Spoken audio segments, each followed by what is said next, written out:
What's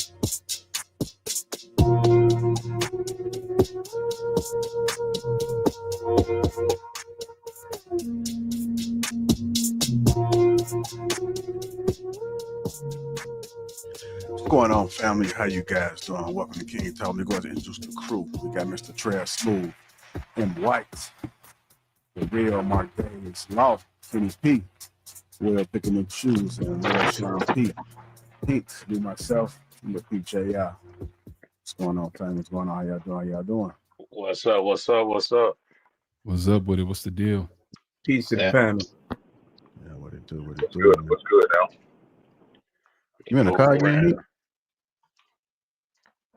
You said what again? And I said you in the car again? Still flooding? Yeah, man. I'm still fighting it off, brother. But I'm on my way to the crib though. So. Okay. Yeah, my people, same thing happened to my homie down there, man, in Arkansas. Man, that's sorry to hear that, man. I don't never experienced that, man. Well, at least not in Chicago. Yeah, close thing I've seen is when I was in New Orleans. Worst I've seen it. Yeah, it happened. That's something you never want to experience. I promise you that, brother. Yeah. That water's more worse than a fire. You better deal with a fire than water. I don't know now. I ain't gonna say all that. Ours did it. We had some floods a little while back, 2 years ago, I think now. And yeah, it was bad, but it wasn't as, you know what I'm saying? That fire, you can't get it back. At least the water dry out. You know what I'm saying? That fire. Yeah, but the thing about that water, it leaves an everlasting effect because you think it's good, and then you get that black mold in your drywall and all that. So that's what I'm talking about. At least a fire, you can just start all over from scratch. You know, I done had to, it happened here 1 year because my place now, Joe, that flooded about 3 times in 8 years, right? You know what I'm saying? It's where I live at, right? And I had to cut the drywall where it got soaked, and then they put in this like basically mold resistant drywall. You know what I'm saying? So now the shit don't happen when the rain. If you know what I'm saying, if the water get in there, it won't mold over. But you know, shit, it ain't no fun. I tell you that much. That ain't that nice, man. Make sure you be safe out there, Hank, and anybody that's going through it. Special prayers out to you guys as well. What's going on, Fishing the Fit? Says good evening, everyone. The Legacy says, what's good? The panel. Aaron, what's going on? Says, what's up, Kings? Miss Erica Bakerman. As you guys come in, hit that like button. Also, make sure you subscribe to the channel. And if you are catching a replay, hit that like button. Also, make sure you subscribe to the channel as well. What's going on, Sherm? How you doing? I ain't doing a mic check with you yet. Can you hear me? I think I muted you. Good, brother. How about you? Yeah, I'm doing good. Doing good. KP, you there? Will? I think I did Will Mike a little earlier. Yep. All right. Trev Smooth, what's good, brother? Yeah, I'll be with y'all. Yo, what it do? Okay. Gotcha. All right, man. We got a great show ahead for you guys, man. What determines a man's value? I think this is an important question. It's almost along those same lines. Do you guys ever see that when you ask a woman like what she brings to the table, she tends to stumble? It's really not clear. I think this is one of the questions for the men, like what determines a man's value. A lot of people tend to stumble with this as well, because I don't even think a lot of men realize their value, or maybe they may be just as delusional as some other folks out here when it comes to the value that they think they have. So I think this is an excellent discussion to have amongst the men. Let's see if we can kind of get somewhere with it, man. We have a little format that I'm going to lay out. It's going to be like popcorn style again. You know, I hate to really just call on everybody and make the show drag. So if I don't call on you, don't take it personal.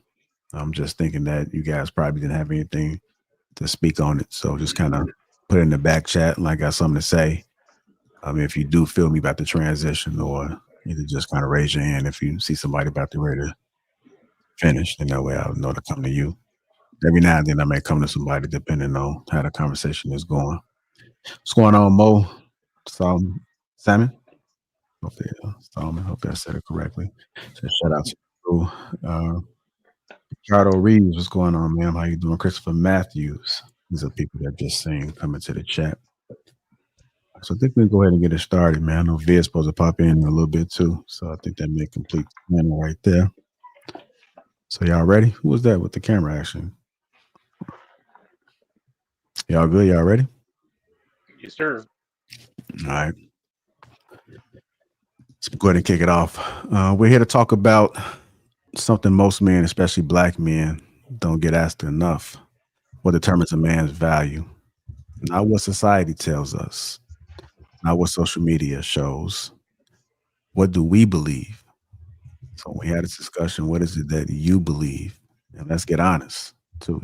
Let's open up. That makes the conversation a little bit better. A lot of people can relate.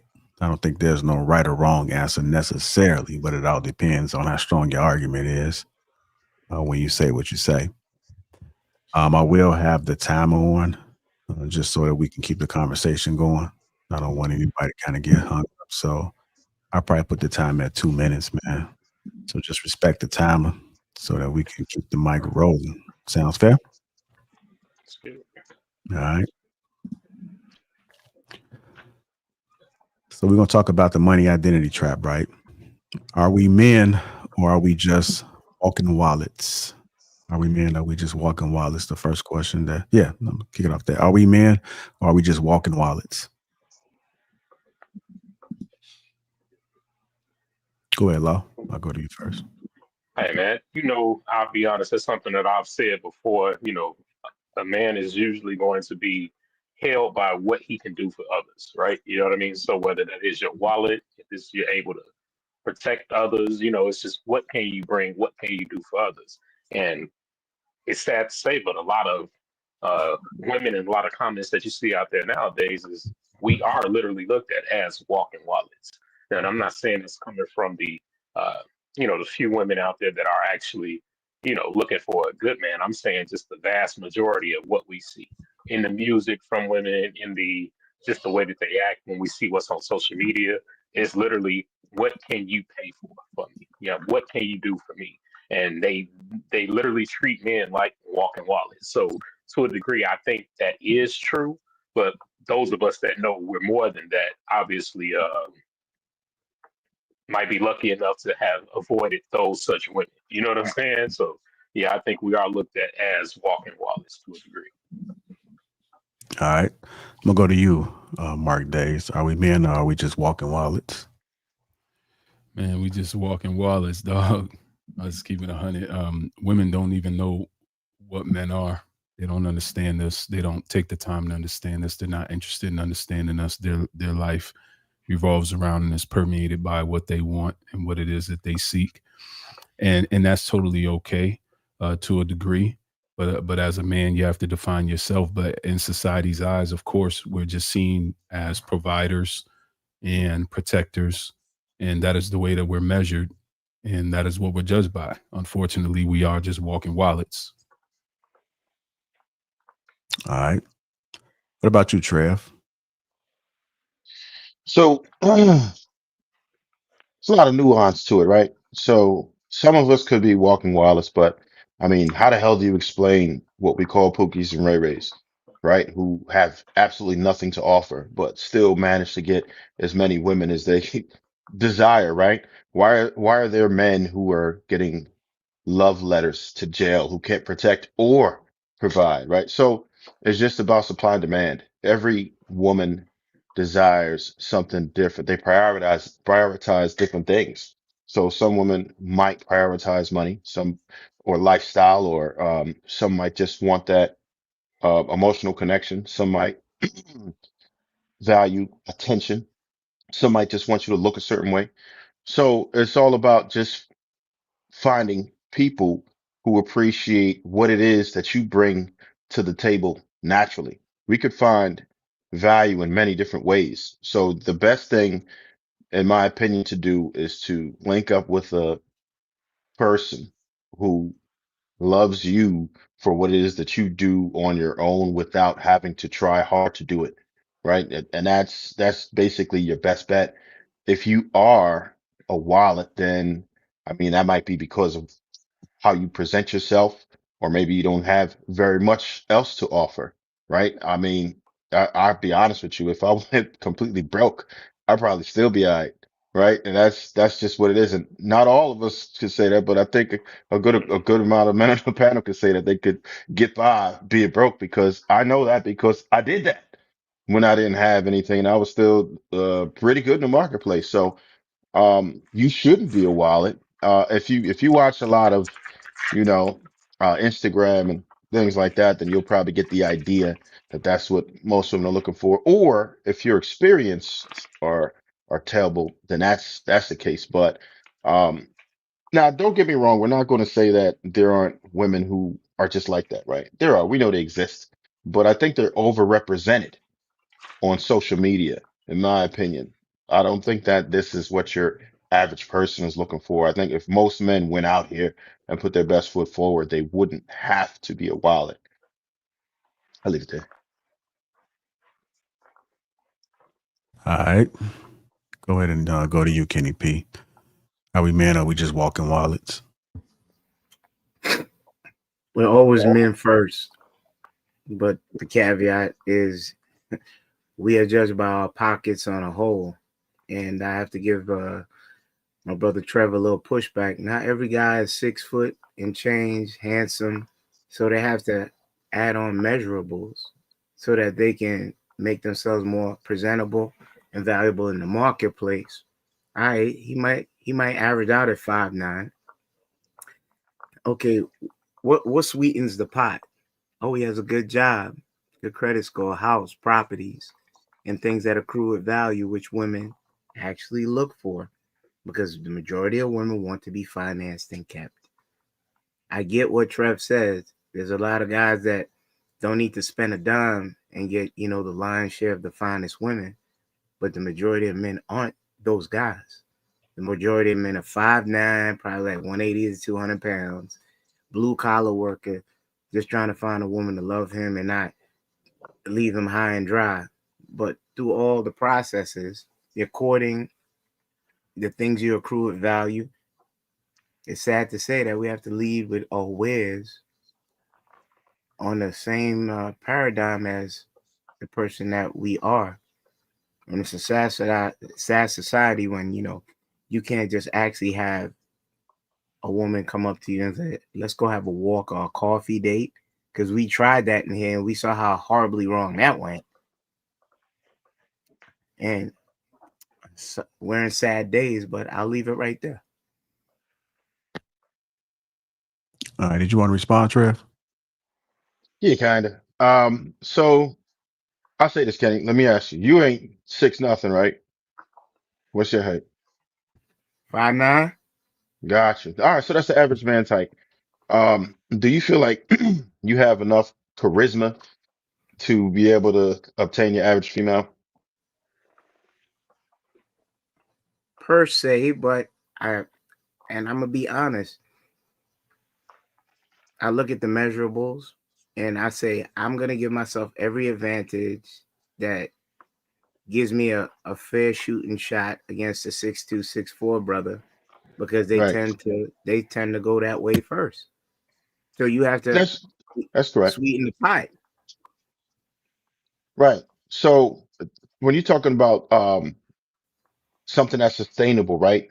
It goes beyond the superficials in most cases. So like initially, those are going to be the things that attract you, right? And that's how you can obtain a person. We always talk about those tangibles, but then the intangibles is what retains a relationship, in my opinion. So like if you have the charisma, you got a personality that they like, you have good moral character, things like that, then you'll be able to more than likely retain one of those women who are more virtuous. Right now, you could talk about the women who none of us are hope are checking for, which is the little flybys, the little, the females who don't have their priorities in check, but the ones who are looking for a man who could actually add to their lives.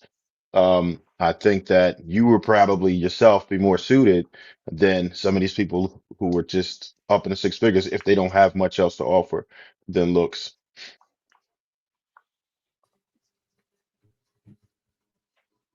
Okay. All right, I'm gonna go ahead and keep it moving. I'm gonna go to you, Sherm.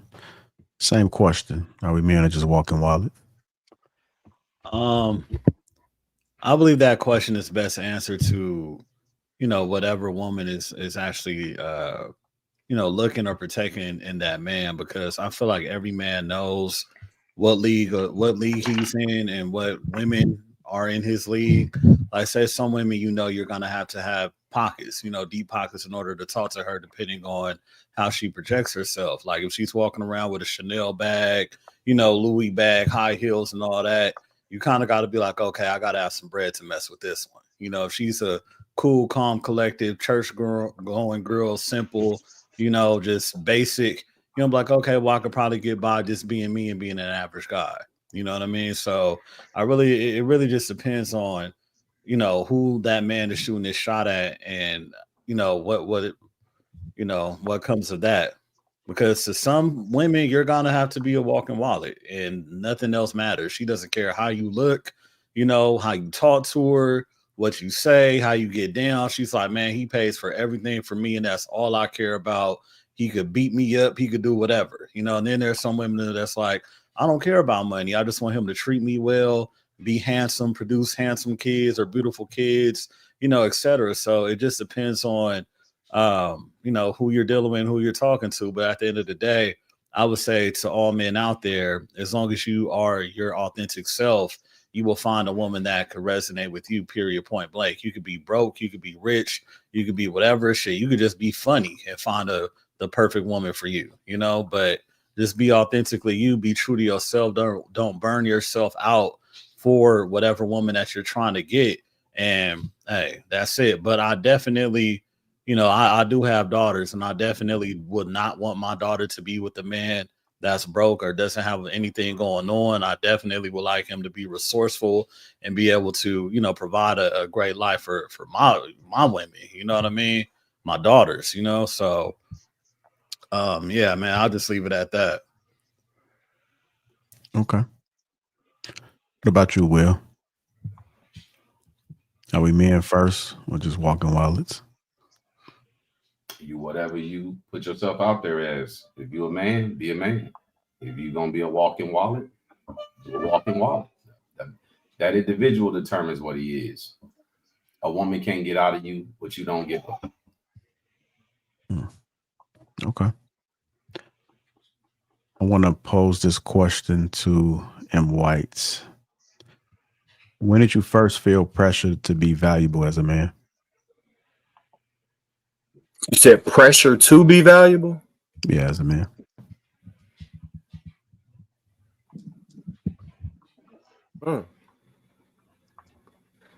This may sound odd, but I always felt valuable, like since I was a kid. I never didn't feel like I was valuable. I don't know if that sounds. So I think the way my self-esteem was set up, I looked at it as though I'm valuable, and the interaction with me is providing value, man or woman. So I didn't feel the need to prove anything to anybody else in that context, because I don't derive my value from external factors. Like to answer the question earlier, I think women see you as a wallet if they're prostitutes. Prostitutes walk around looking at people like they tricks. Like women actually interact with men that they want to interact with for whatever reason that is outside of just money. That's prostitute behavior. And I'm not knocking you. If you're on the blade and you checking the bag, go do your thing. Just wear condoms, But women don't typically just view men as just, what I'm saying, just for the money, But yeah, I think the way my self-esteem is set up, that it was that. And I just wanted to continue to provide value to myself and try and be better than me.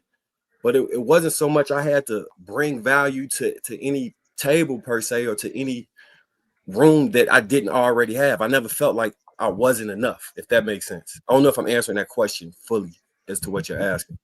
Yeah. I mean, Okay. you want to ask. Yeah. What about you, Mark? When is the first time you felt pressure to be valuable as a man? I think I learned very young growing up that, you know, if you're not useful, you're useless. This is taught to you in the environment, in the neighborhood. It's taught to you by people that you interact with. And it could be a silent teaching. It could be the way someone looks at you. It could be a brush off. It could be a cold shoulder that's given. It could be you being dropped once somebody feels like they've used you enough. So, I mean, I learned very young. It didn't occur when I was a man. It occurred really when I was a young boy, and I kind of understood the way of the world and kind of figured some things out in that regard. So ever since I was a kid, I kind of peeped game on that situation. All right.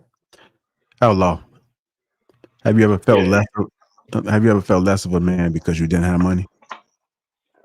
Nah, I wouldn't say so, no, because the way I was brought up was very, self-assuring. You know what I mean? I've had other gifts prior to having any kind of money. You know what I mean? So I was valuable in my own right anyway. You know, I was taught to understand my value as a young boy. You know what I mean? And then showing others the values that they come with that were up under me. So it was like that was never really something that I was worried about. You know, my thing was it was always taught to carry yourself with the utmost respect, regardless of what you got in your pocket. You know what I mean? So that was something that I was always taught. So it wasn't really a big deal to me. You know what I mean? Now when money came into it later, it wasn't really like I felt like I needed the money to be me. My esteem was good. You know what I mean? My actions showed that. So it was like I've never necessarily felt less than if I didn't have money. JR, you ever heard that bar from Lupe Fiasco where he say self-esteem make a regal, ride like a silver spur rag? Mm-hmm. You heard that bar before? That shit was cold. I'm like, yeah. Yeah. I think I never heard that one, Marcus, but I was just listening. All right, what about you, Trev? Have you ever felt less of a man because you didn't have money? Hell yeah. Hell yeah. And I'll tell you why, right? Like, I grew up in Brick City, Newark, right? So, like, you already know when you see that boy pull up in that, what's the name, and he got access to all of the joints that you just don't, you're going to feel some type, you're like, damn, I got to get my shit up. Like, it's just like that sometimes. Like, that's real talk. Like, I've learned over time, like, how to compensate for other shit when I didn't have the bread and all that. But in the beginning, when you seeing that shit go down, you like, damn, they just pull up and they ain't even got to say nothing. They ain't even got to do nothing. There's certain things that you can do. There's certain status symbols that you could have. Like you could have a rollie on and you're going to attract certain women. And that's not the women that you necessarily want, but I'm sure it's the women that a lot of dudes want to hit, right? So, and you don't sometimes have to do anything in those situations. When they see you with certain things on, they see you with shiny things, they're like, damn, oh yeah, that's the dude I need to be around. That's the dude that's out here getting it. So yeah, absolutely. As a young cat, for sure. I've later learned that a lot of those females who pay attention to those things ain't always the way. Those ain't always the women that you want to be wrapped up with long term. And secondly, I learned that there's other ways to skin a cat, right? So no pun intended, but there's other ways to do that. You can just really have other things that I mentioned now, like charisma, whether it be, you got a decent mouthpiece, you could get your way into a lot of places, a lot of different rooms, all of that. Sometimes it's your association. Sometimes you can look the part, right? And so there's a lot of different ways, but when you don't have money and you a youngster out here and you watching these dudes come through, and I'm talking about young, like when this was like when you like in high school or just out of high school, you see all the older cats that had their shit together already, and you wasn't able to do nothing with that. Like the seniors, even if you're talking about like high school, right? Our seniors, we couldn't mess with none of the senior girls because all of the dudes that already finished high school was coming through, scooping them up, right? And to some people, that plays out in their adulthood as well. But I'm sure most of us could remember the D boys they used to. I don't know what kind of schools y'all went to, but I was in the hood, and when the D boys rolled up with whatever, they were scooping up the seniors, and we wasn't. All right, KP, I'm coming to you. Do you feel like your worth to women is tied to your income? Of course. Ain't no woman want no broke man. The weather girls told you that long time ago. If you ain't got no job, you can't get with me. Nah. You get taught. Listen, I've been around enough females. I never had a cold mouthpiece when I was young. I was actually shy.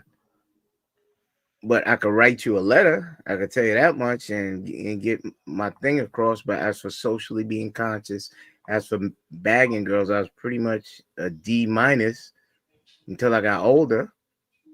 But then I realized the same thing as Trevor because I grew up in those environments. You could have wrote that sweet note to Michelle, but she had that convertible foreign pull up next to her. She jumping in it, and your note is like a kite in the air. So we can't say that if you ain't got it, you can't get it. Because the majority of females, no matter how cold your mouthpiece is, every man up here done seen a woman broke by the dollar. A guy go in his pocket and pull out a big knot of this and that. She don't even know your name no more. Your name is Chauncey as she speed off. You know, the percentages are low that, you know, that you're gonna just make it through just on your name, your merit as a man if you ain't got coins to show for it. Because men accrue their wealth, like I always say. And that's what actually makes you more sexy. You remember we really untouched it, you know. Darwin and Sam Cassell, who's pulling all the women in the club? Sam Cassell. And he even said it. He was like, yeah. I dropped right there. Shout out to Darwin. All right, Will, same question. Do you feel like your worth to women is tied to your income? Hell no. I don't even know how. Listen, man. Because people don't put in the work to develop their personalities, it's very difficult for them to navigate the opposite sex. Women will acquiesce to your direction if you implement how it's going to be. You lay out what you expect, what you want. Now, obviously, you got to give her what she wants in return. You can't just be like, yo, it's all about me. Do as I say on my time. But women love to laugh. A lot of dudes, I used to teach dudes, I say, man, work on your personality. Get comfortable talking to women. Get comfortable being uncomfortable. Because when you become comfortable being uncomfortable, you will develop and stretch yourself. And then when you find yourself in situations where you normally will be uncomfortable, your comfort level will have increased and you will be more comfortable in that space. And so when you're talking to a woman, which is intimidating when you're young, it's intimidating. Of course, all of us have had intimidation addressing a girl or trying to get her to go to prom, or well, maybe not prom because that's a little different, but like the sweet six, not the sweet 16, what is it? Sadie Hawkins and we used to go to like Great America, the mall, and just play the numbers game. You get the most numbers. That's how you get so rough. Whatever you're trying to get from that girl is going to be difficult. You're going to be intimidated initially. But hey, hold on, baby. Your mama be here in a minute.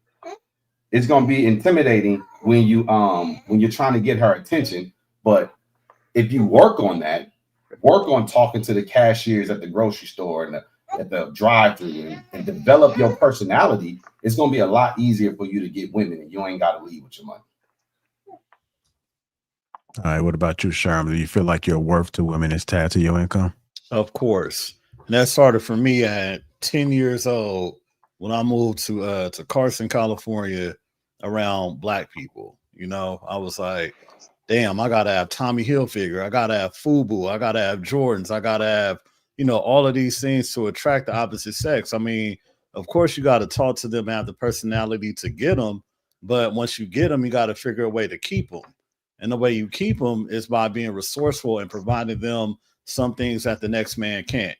You know, like, hey, I want to go out to eat. Hey, I want to go to the movies. Like, I don't have parents that was just like, oh, here goes some money for this, here goes some money for that. So I had to hustle in middle school and buy my own school clothes, buy my own FUBU jacket and stuff like that. So I learned the importance of going out there and getting it so you could be able to attract, you know, the opposite sex and other women.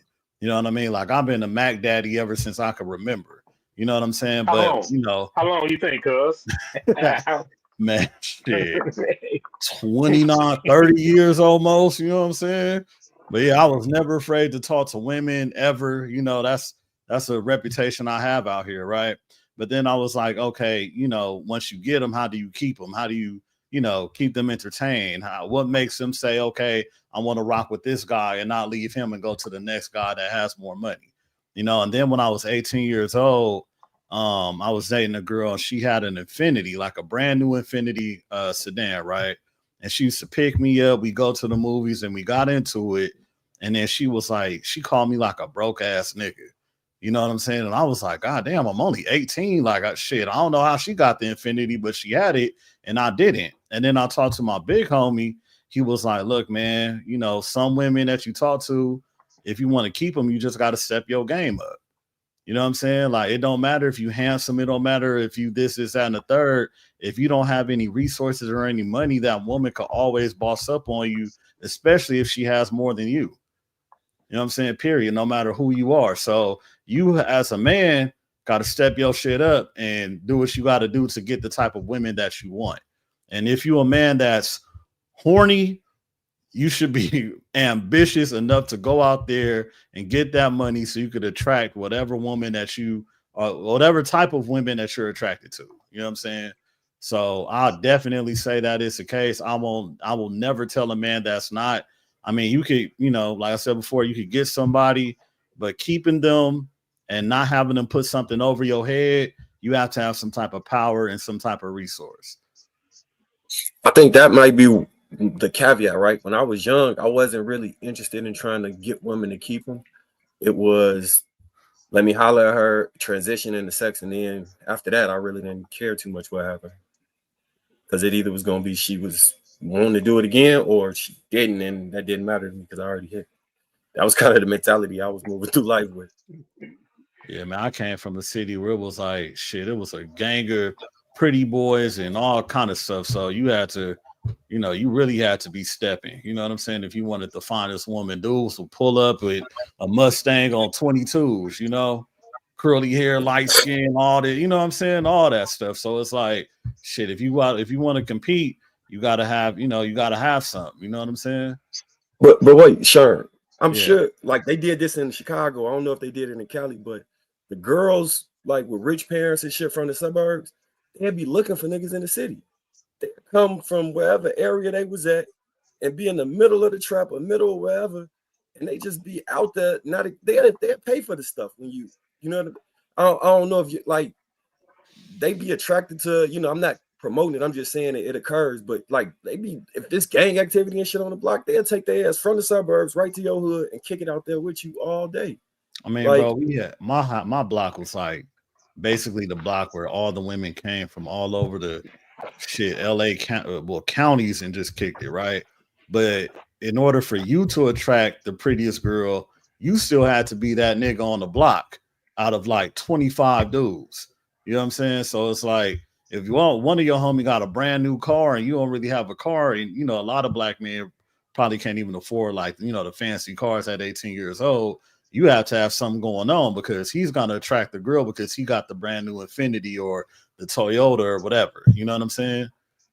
So that's my viewpoint of it. That's how I've always seen it. So it's like even if they do come to the hood, they want a hood dude that got money. You know what I'm saying? Or a dude that got resources or something like that. All right. Mark, I'm coming to you, man. Same question. Do you feel like your worth to women is tied to your income? Absolutely, man. I mean, what are we talking about here, man? Of course. Stop the foolery. Stop the cap. Now, come on. And it gets worse as you get older, by the way. So 100% women, especially women who are serious about life and they're not looking to play games. They're not playing little boy games and chasing behind little goofy little dudes with nothing. Like they're looking for someone with some stability. They want a brother they want a brother that's having income. And even growing up when I was young, the dudes who was getting money got the chicks. This is a known fact. This is not nothing to be disputed. There's no discussion here. It's a known fact that if you had any type of OG around you, they told you chase the money because the girls come with it. This is not nothing we need to debate about, brother. Of course. So you saying the cap is that we was getting women without money? Nah, definitely not, because I done pulled off and achieved some things that I can never explain, but everybody is not like that. So Right. you might have So did where's it. the cap at? Where the cap at? I might have, yeah, but we not talking about outliers. We talking about the norm. Out of 100 dudes, 90 of them wasn't getting nothing. They ain't had nothing going on if they didn't have any money. It's dudes that you know for a fact, if they never had bread, they was not getting no play. Jay-Z's not getting Beyonce with no bread, bro. Let's keep it. That's fair. We was talking about personal experiences though, so I'm trying to figure out he what the said cap is. personally.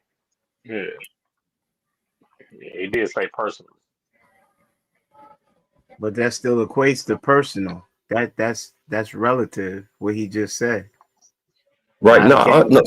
So Kenny, nobody saying that wasn't nobody else's experience. I'm saying he said stop the cap, and I'm trying to figure where the cap was. Oh, that I didn't hear. I didn't catch that part of.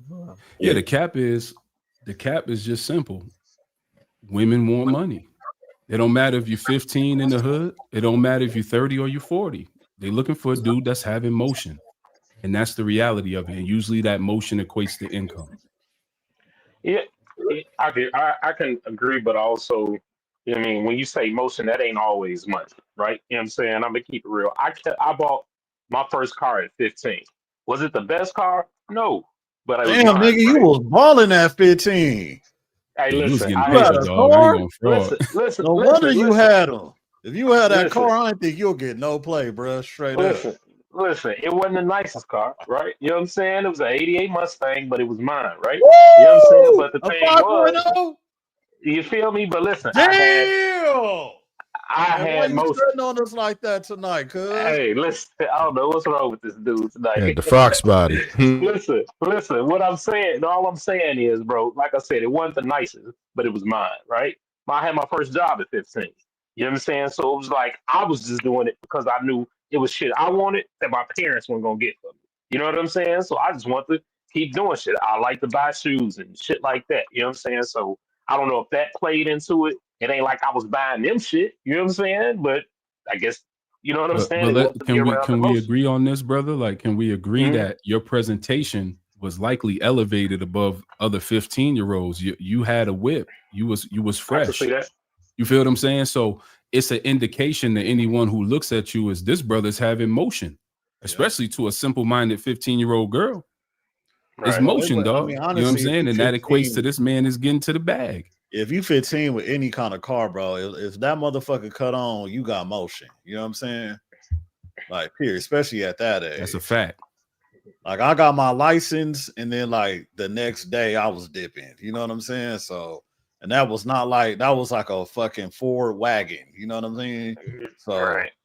But hey, it was ours, right? You know what I'm saying? Motherfucker cut on, so shit, let's go. Hey, where you at? All right, I'm gonna go to wait. Yeah, I'm gonna go to Hank with a similar question. Do men judge each other by character about what they drive? Hank? Shit. I think probably a younger man probably judge a person by what they drive. But a man, you know, a certain age and more maturity, mentally mature, you should always judge a man by his character. I don't want to have some questionable dudes I deal with on a regular basis. Because first of all, you know, if I choose you and I put you in my friend circle, represent me. And I don't like to be represented in a bad or negative light if I can help it. So yeah, I would think a man of a more mature man should let me say that, should judge you by your character. Now, if he judge you just based on what you rolling in, yeah, that's a shallow mindseted man, and so I can't flow with that. I'm gonna have to question everything else he and how he moves and operates then. Okay. I'm gonna come to you, Will, next. Let me get this super chat, and I'm just gonna ask you, how do you feel about what's been said so far? Before we do that, AP Accountability Partner $5 says, do we allow women to create the narrative of us being wallets? Why didn't we ever reset the storyline? We set the standard as to what men are. Thank you, AP. How you feel about what's being said so far, Will? You agreeing with the brothers or what? Absolutely not. I accept it. Come on, how do you want to talk? Now it's my time to talk. You want to talk? I accept what the brothers are saying. I fully disagree with. Um, Everything seems to be about money, and I think it's because people didn't work on the intangibles. If you think personality is what's going to get her, but money's going to keep her, that's the craziest stuff I've ever heard when it comes to entertaining women. Mark said something, I forgot exactly what he said, but I wanted to ask you. You said, of course, money is tied to your value or whatnot. Where do you rank personality? Do you rank it above money or is it below money? I mean, obviously, personality is above money, but the question is the intangible that people don't touch on is most women don't give you a chance to get to the personality. They're judging you up front based on what they see, and they're coming to conclusions and ascertaining information and trying to come to an expected end. So a lot of times it doesn't get that far for brothers. Is it in y'all experience that the women who judge you that harshly off your appearance and ignore your personality are those women that y'all tend to want to be around? No, I don't tolerate that type of behavior. So y'all using, come on, hold on, y'all. Let me deal with them. I'll be right back. All right. We'll go ahead and keep it moving. We'll continue that conversation when you get back up there.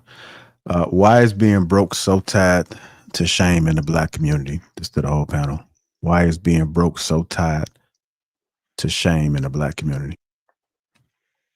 I feel like that's tied to like every single culture, that exists. You know what I'm saying? Like even when I remember an African man telling me like, if you don't work or you don't make any money, your woman's gonna leave you. And a lot of cultures are realistic about that. But I feel like since Black men have it hard in America and we go through so much when it comes to gaining income, getting a job and stuff like that, we kind of don't want to hold ourselves accountable in some kind of way to get it by any means by, doing whatever you got to do. You know what I mean? Like it's hard out here for a Black man, don't shame me because I don't have a job, but it's like, if you don't have a job, you got to figure something out, in order to bring that money in no matter what, because you have to survive and you have people that you have to take care of and you got to be accountable for that, so it's shame with everyone. Like no woman in any culture wants a man that doesn't have money, but I would just say resources and the capabilities of providing that woman a stable and good lifestyle. Like no woman in ever, white, especially white women. You know what I'm saying? Because white men have opportunities and more money than we have. So it's like, like if you like say, they always say that, if a Black man gets a white girl, it's usually one that's big, out of shape, etc. You know what I'm saying? Even like sometimes the ball players, because a fine white woman, she could go straight to the top. You know what I mean? So it's like, why would I even bother with anybody that's not a white man, that's not going to have the resources or the capabilities that a white man has, when I could just get a white man, be good and go? You know what I'm saying? So, I see that where I live at. I see that in every single culture, and I will not say that that's only for us. Okay. Go ahead, Marcus. Shaking your head. You disagree? Yeah, because I think every culture has an archetype for a guy that usually women consider dangerous, right? And that guy typically does not be the most financially sound. And from in a woman's prime years, that's typically who she had her first real love with before she moves on to the stable income guy. So it's strange to me the way we framing this. Yet, yes, if you're talking about long-term relationship, you're gonna have a hell of a lot of problems being in a relationship broken. You're trying to create a life. I'm not disputing that. When we're talking about value in that age from 18 to 27, right? Within that frame, most women not drawing down on you if you're not like wealthy or at that age. Not in all cultures, I say in American culture, right? You got like the white biker dudes, the skater boy. Like it's segments and groups of those people that don't typically be financially sound and financially stable, or at least not independently, unless they come from family money. And they have an influx of women. All the guys I knew growing up, like I'm from the hood. Niggas was not rich. You might have a joint going on, but it was constantly women out there all day, like all day. And that's what I'm saying. They come from the suburbs to the city, and they'll be right in there. Like that's just not been my experience. Like that's really just not been my experience. All right. Go ahead, Trev. Same question. Why is being broke so tied to the shame in the Black community? Why is being broke so tied to shame in the Black community? I mean, it's just a lot that you can't do in life, right? It's if you are here broke, you're not going to be able to have a stable family. It kind of gives the idea that you were irresponsible, right? That you're a poor planner. Like, what were you doing? Why don't you have this money? People ask those questions. They will start to wonder about those things. Why don't you have money? Is it that you can't get a job? If you can't get a job, why can't you get a job? Did you not pay attention in school? Were you not educated? Did you not come from a good home or foundation? Do you not have any good peers around you that would have picked you up and told you like what was what? There's nobody holding you accountable. So it says a lot.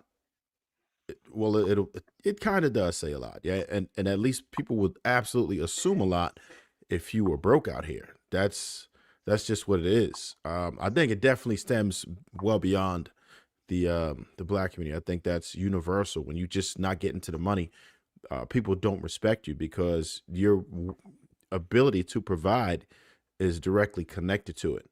So you can't do well, and your family can't do well because you're putting them in a horrible position, because it's no secret that the men are expected to provide. And if you can't because you broke, then you're not ready for a family. You're not ready to be an adult, really. So it's unacceptable, right? We don't accept that as a society, Black people, whatever, because it's going to inhibit your ability to just be an effective human. In all honesty, you can't do shit without bread. So even when you think about it, like, all right, let's say we need to go somewhere. We all gonna go out to the club or whatever. You can't pitch in for nothing. You can't buy a round. You gonna be out here borrowing money. It's like, come on, man. Like, nah. And from what I noticed, most people who don't have the money, unfortunately, are usually irresponsible, right? And it can have an effect on your circle. You have to limit your dealings with it, because now if you want to go, let's say we're going to do a guys trip or anything, anything you want to do, you have to now consider that they're not going to be able to do what it is that you do, and you're going to have to probably contribute to make it so they can do it. So it's just one of them things, man. Nobody wants to be around people who aren't getting to it. And if they're not, I'll be honest with you, I had friends who were not doing a thing. I didn't shun them, but I was like, look, this is what you probably need to do to get right. This is what you can do to get to this level. This is what you need to do to. So that was my approach on it. And some people will take heed to it, and we good to this day. But there were some people who I couldn't, big bro. Some people who just wasn't trying to hear it, or some people who just ain't have it in them. And a lot of times they become a liability. So sometimes you got to let them go. All right. Mark, same question. Why is being broke so tied to shame in the Black community? I'm gonna keep it real, brother. I know it is a thing, and I understand that is real, but I can't tell you for the life of me why being broke is so shameful in the Black community. Particularly, I understand as a man, and when you reach a certain level or even a certain age, how income can impact the way you're viewed, but we just don't give each other enough grace, period, in our community, bro. And like, that's the only answer that I really, really, really can come up with. Like, there's no room for any margin of error at all. Like, growing up in my neighborhood, you was expected to have motion young, 15, 16, 17, 18. It was never a time when the pressure wasn't on. So to be honest, brother, I really can't answer. I don't know. It's a crazy phenomenon to me. It's nuts. All right. Law.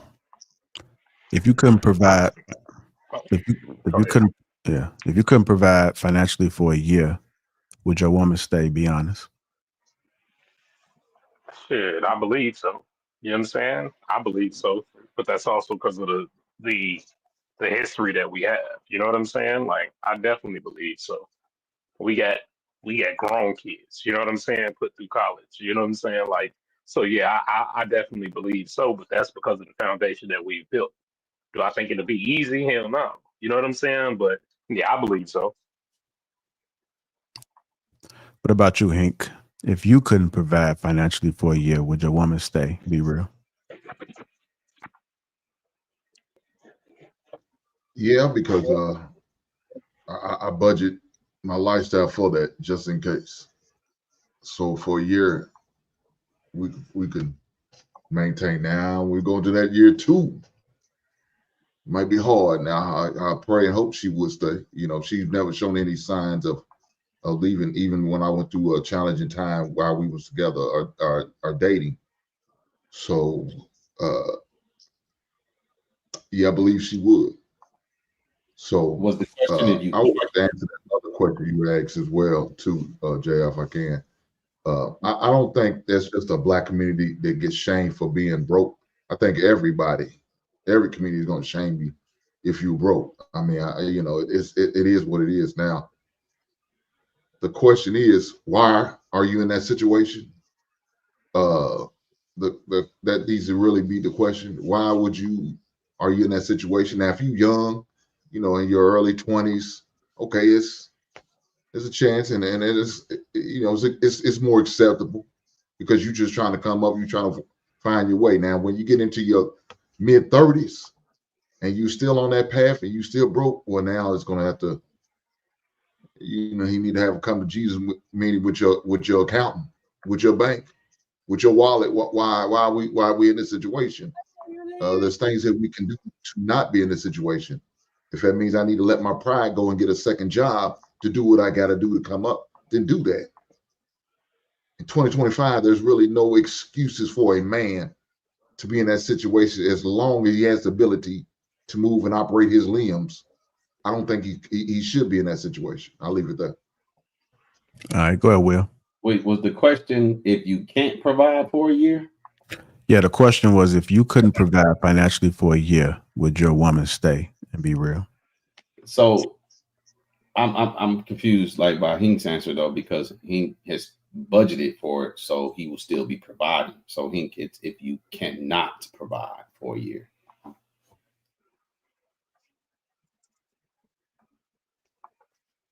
So again, like I said, fortunately I budget for it, but if like I said, she would be there.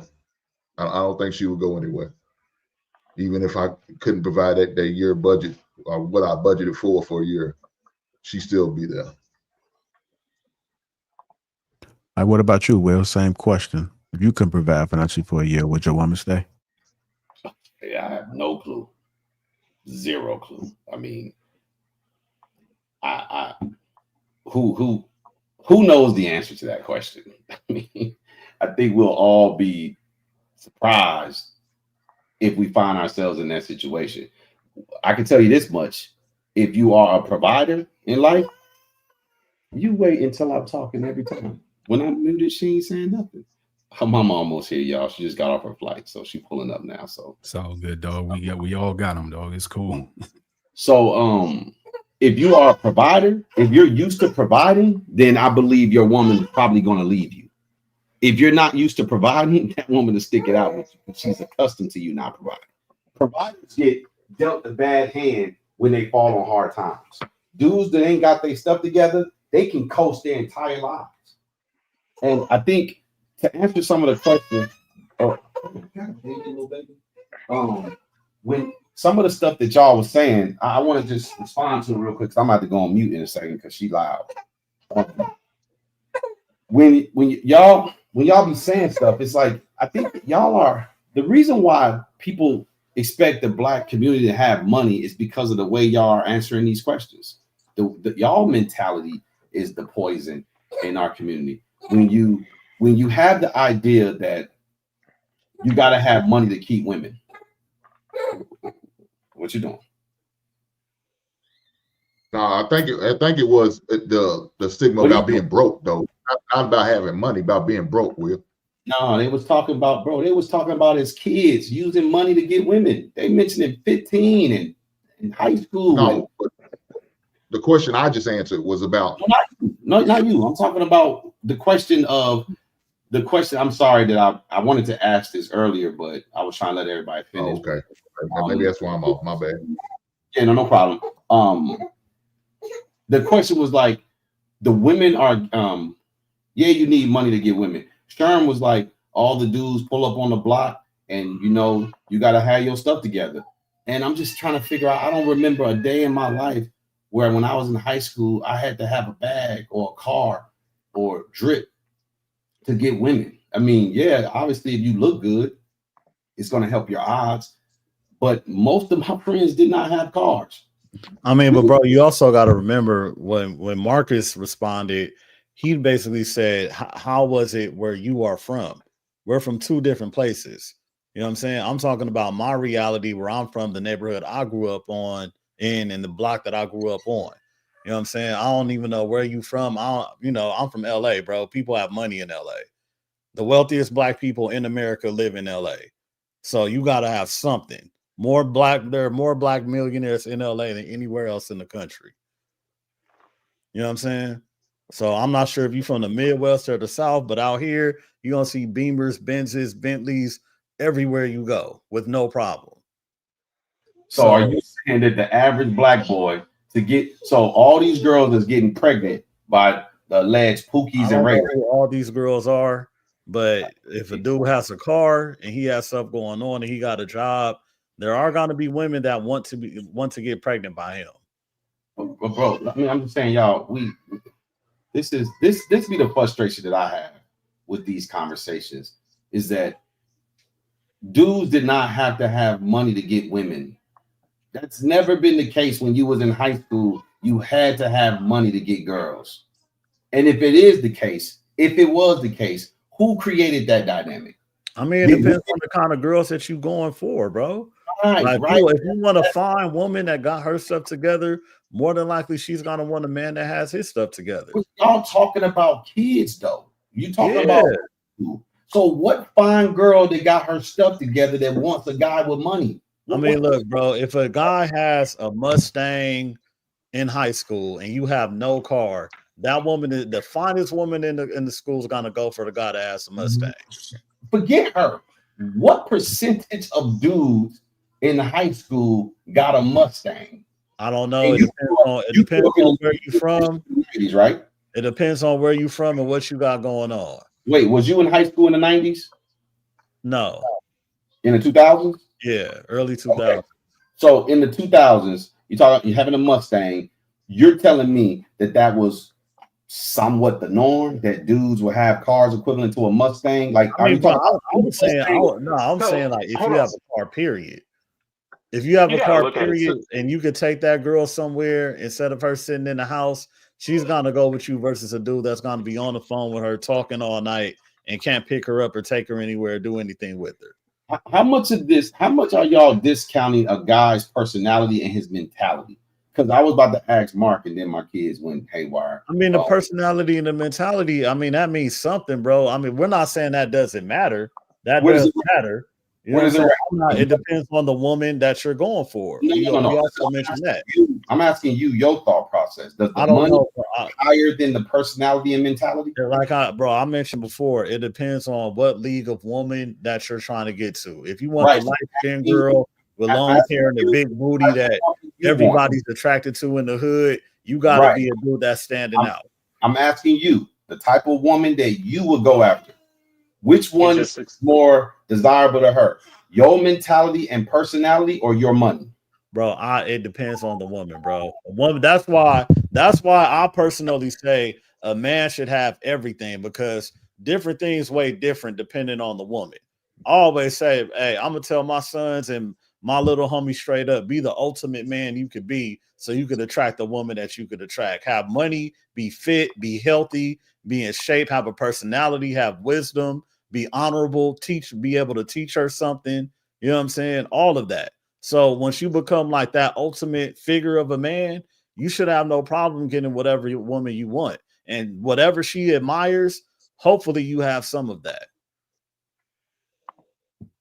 I think that's true, but that's independent of the point that he was trying to make. I think so, because I don't want to degrade that point. I think that that's excellent advice, and that we should push that to people. Right, figure out how to get a category that you excel in, all of those things. But when we talking about like let's look just strictly on the Black community. What would you say the percentage of children? So what would you say the percentage of women who have the kid by the first man is wealthy or not wealthy? You understand the question I'm asking? No, what? So the first child that a woman has. I understand what you're asking. You asking women out here who's getting pregnant, how many times are they getting pregnant by dudes who's balling? Their first pregnancy, did it come from a man who was a guy that had his finances together? I mean, to be honest, bro, there are women that will probably get an abortion more than likely if the guy does not have his finances together. We just talking about the kids born. Just out of the kids who ain't got money. I don't know the statistics on that. No. But if what you just said, that would mean she's having sex with dudes who don't have their stuff together. I mean, there are women out there like that, and there's women out there that are not like that. Like I said, it all depends on which woman that you're talking about and which league that she's in. Like, if you want to attract the best of the best that the majority of men want, you're gonna have to be a stepper. I'm not talking about just a man just poking random shit. I mean, anybody could poke a fine one, bro. But there's women. I mean, I'm not sure if you know this as a reality, Will, but there's women out there that will fuck on a guy and not take him serious at all, and she'll just get some dick from him. Do you believe that's possible? That would be Sherm, that's a great. Yeah, well. That would be y'all making the point that you got to have your money together. Now you saying that a girl might just sleep with you and not take you serious. That's true, bro. I'm confused now. What we talking about? Like, are we? I'm just saying, like, but okay, so there's women out there that will fuck dudes and not take them serious, but then be like, oh, we just having fun or whatever. And he probably wants to be with her, and he's probably upset that she's not taking him serious. But then another guy said that has the qualities that she wants, and then she's like, okay, I'm gonna fall for this one, and I'm not fucking with you no more. But still, if that dude had his mentality was right and his personality was right, are you telling me she's just gonna leave him for the guy with money? Shit, brother. The example, right? Like, we can't negate the fact. We can't assume that women are monogamous. Number one, we must assume that women are hypergamous. So when you use this example, look at today with the idea of a high value man and how many unqualified women who made those mistakes that you just brought up have now switched their sense. And now they're looking for that high income earner. They're looking for that high status man right now. But while they were younger, they was running around with little goofy dudes who was hee-hee-hawing and getting hit by everything. So that was my point. Something about women that you already know. Women have a rotation. They got a dude that's paying their bills. They got a dude that's built well. They got a dude that look good. They got a dude that's making them laugh. They going out on dates sometimes 7 days a week. So why are we acting like women are monogamous and because you hit them off a personality that they ain't getting slid by a dude with money that they're considering for actual courtship? Why is that not a possibility? Because for two reasons. One, y'all made the argument, or at least that's how I understood it, that the money was the deciding factor to getting the girls. So that would mean the girls are foregoing dealing with the guy who don't got their money together. I think what you tried to do is you made the conversation, you made the pillars of the conversation absolutes. And I don't think anybody was speaking in absolutes. What people were explaining is in our lived experiences, and I agree with Sherm and I agree with Trev, because where I'm from, I saw the same exact thing, that females were picking and choosing. I was in middle school seeing chicks hop in the cars with dudes with mustaches and pulling off. You feel what I'm saying? And this is facts of life. This is not made up. This is not cap. This is how it goes down in the hood. So women are not monogamous. Number one, we can't assume that. And we must assume that women are hypergamous because they pick and choose all the time. And when they have the opportunity, Will, I know you'll agree with this, even if you don't agree with the entire premise. If it's a high earning, high status, respectable man versus some dude who just got a good personality, when they're looking into the long scope of life, they running off with that man with the stability. That's what women are looking for, stability. Okay, listen, I'm hearing y'all, and it's not that I disagree. It's not that I'm saying y'all not making any valid points, but these points are contradictory in nature. If y'all are saying that the money, because all I've been hearing is the money, your value is attached to your money. But there's most black boys don't got no money. Can y'all hear that?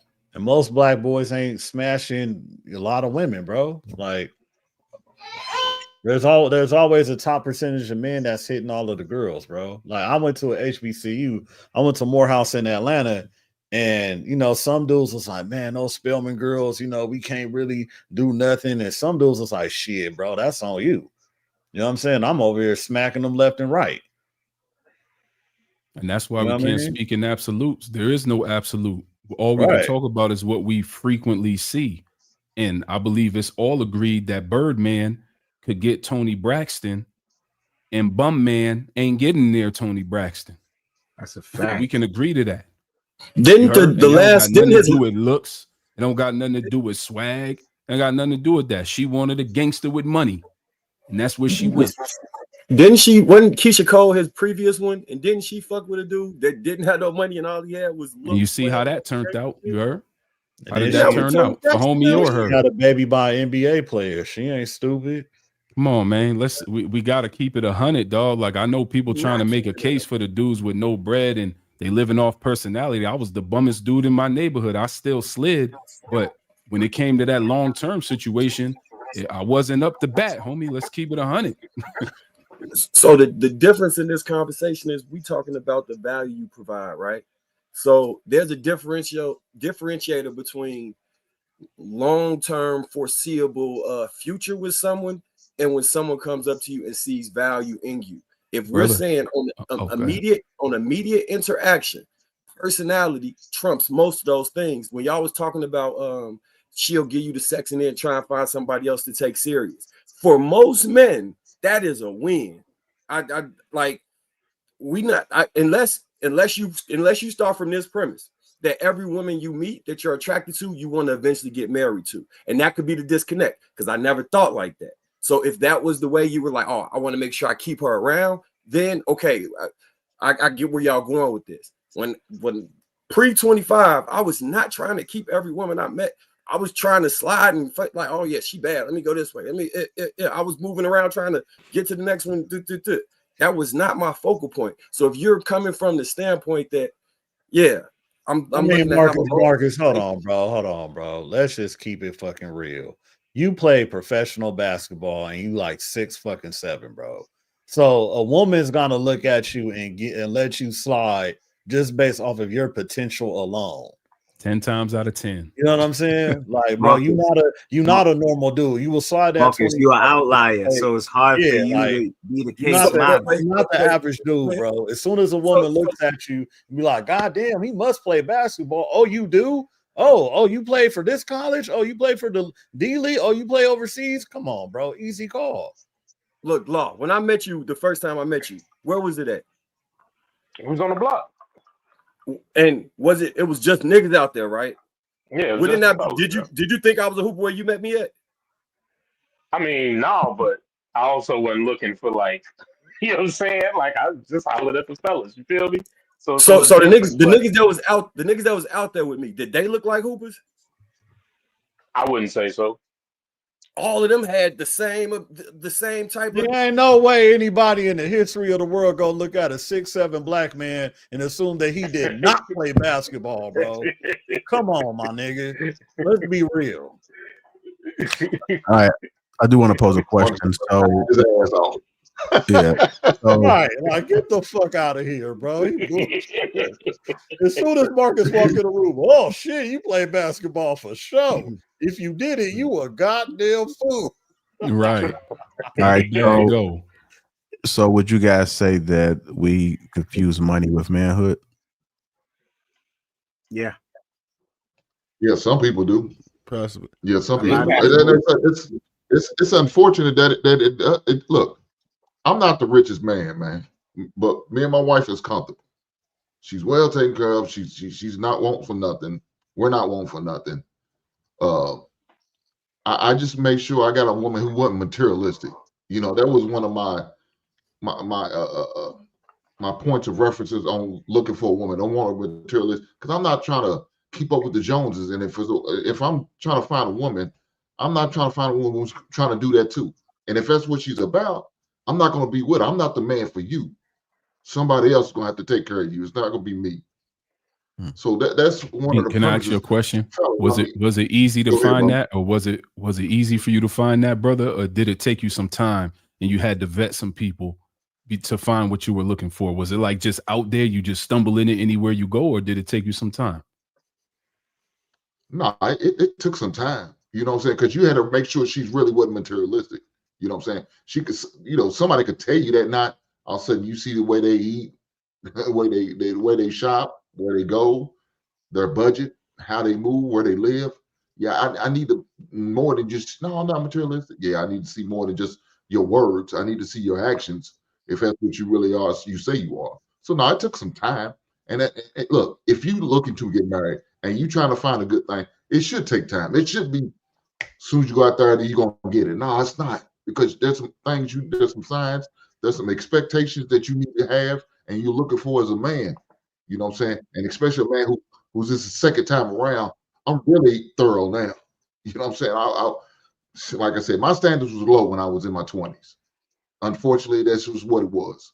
They was 5. You had 5 good quality I'm looking for, and I'm okay, I'm good.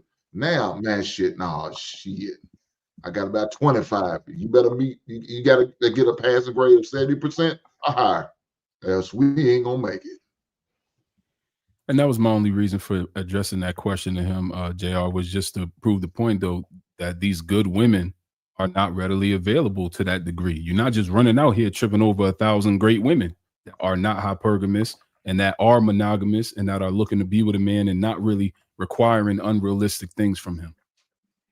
I got a question for y'all, because listen, and I apologize if I ask something that's been thoroughly explained.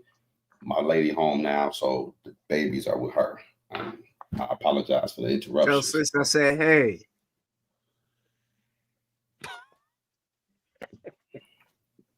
Don't be like that. Now you gonna take that as disrespect. I said, tell sis I said, hey. Anyways, like I was saying, Eddie? nigga, you know I heard you. Did you see my? Come on, man. Look, You on your candy girl stuff today, man? All right, well, namaste. I back off. And he starched his bed. Look at that.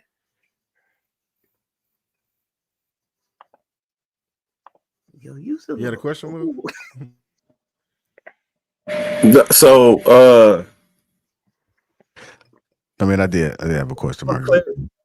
You want to ask a question? Okay. Yeah. So, what's the difference between being a man and looking like one?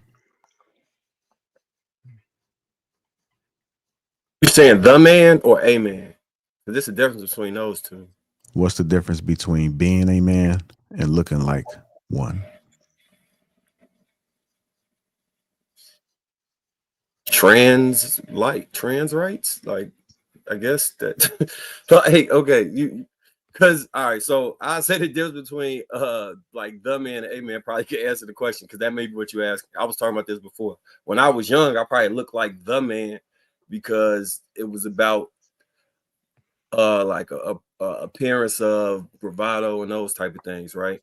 Where you look like you superficially representing yourself in a way that people will look at you and try and determine your value from an external stance. People like Kanye said, you can't go to the store without some ones that's clean or a shirt with a team. Like when you projecting that you're in a good place, tying your worth to money, and then projecting that you're in a good financial state. But being a man is when you reprioritize your values and you place God and family and those things as the forefront of how you move throughout life. And you could take more of a self-sacrificing stance where your family supersedes your ego in most cases. I mean, nobody's perfect, but for most cases, yeah, your family will supersede your ego when you're operating as a man. All right. Anyone else want to answer that? What's the difference between being a man and looking like one? Yeah, I'll go because I've kind of been quiet for a minute. But yeah, man, we all know that being a man is doing all those things that you necessarily don't always want to, but it's taking care of your responsibilities, those that you create and what you project, and then how are you actually I always say it's taking care of those around you and those coming up behind you. You can look like the man all you want, but if you don't have anything to back that up, then you're clearly not a man. You know what I mean? Because real talk, a man is doing all the things that you're not necessarily going to get the praise for. You know what I mean? Doing all those things where you're not necessarily going to get the trophy and someone's going to say thank you all the time. It just is what it is. Being a man is not about being happy all the time. It's about your duty. And your duty is uh, your responsibility to the things that you've created in your life and those that you've created. So taking care of your children, taking care of those behind you, that's what really being a man is. If you don't do that, if you don't do those things, I don't care what else you got going on. You're not a man. That's it. You know what I'm saying? If you don't do that, you're not a man, regardless of whatever else you got going on. Is there such thing as high value man without money? Yes. Was Jesus a high value man? Yeah, I don't No, base a Jesus is not high a value man high value. on I amount of mean, I money he don't think makes. I I wouldn't don't do say. that. You could speak. I base it on the man's character and those type of things first before the money comes into play. There's a lot of rich assholes out here. I'm just saying. Jesus was not a high value man, Marcus.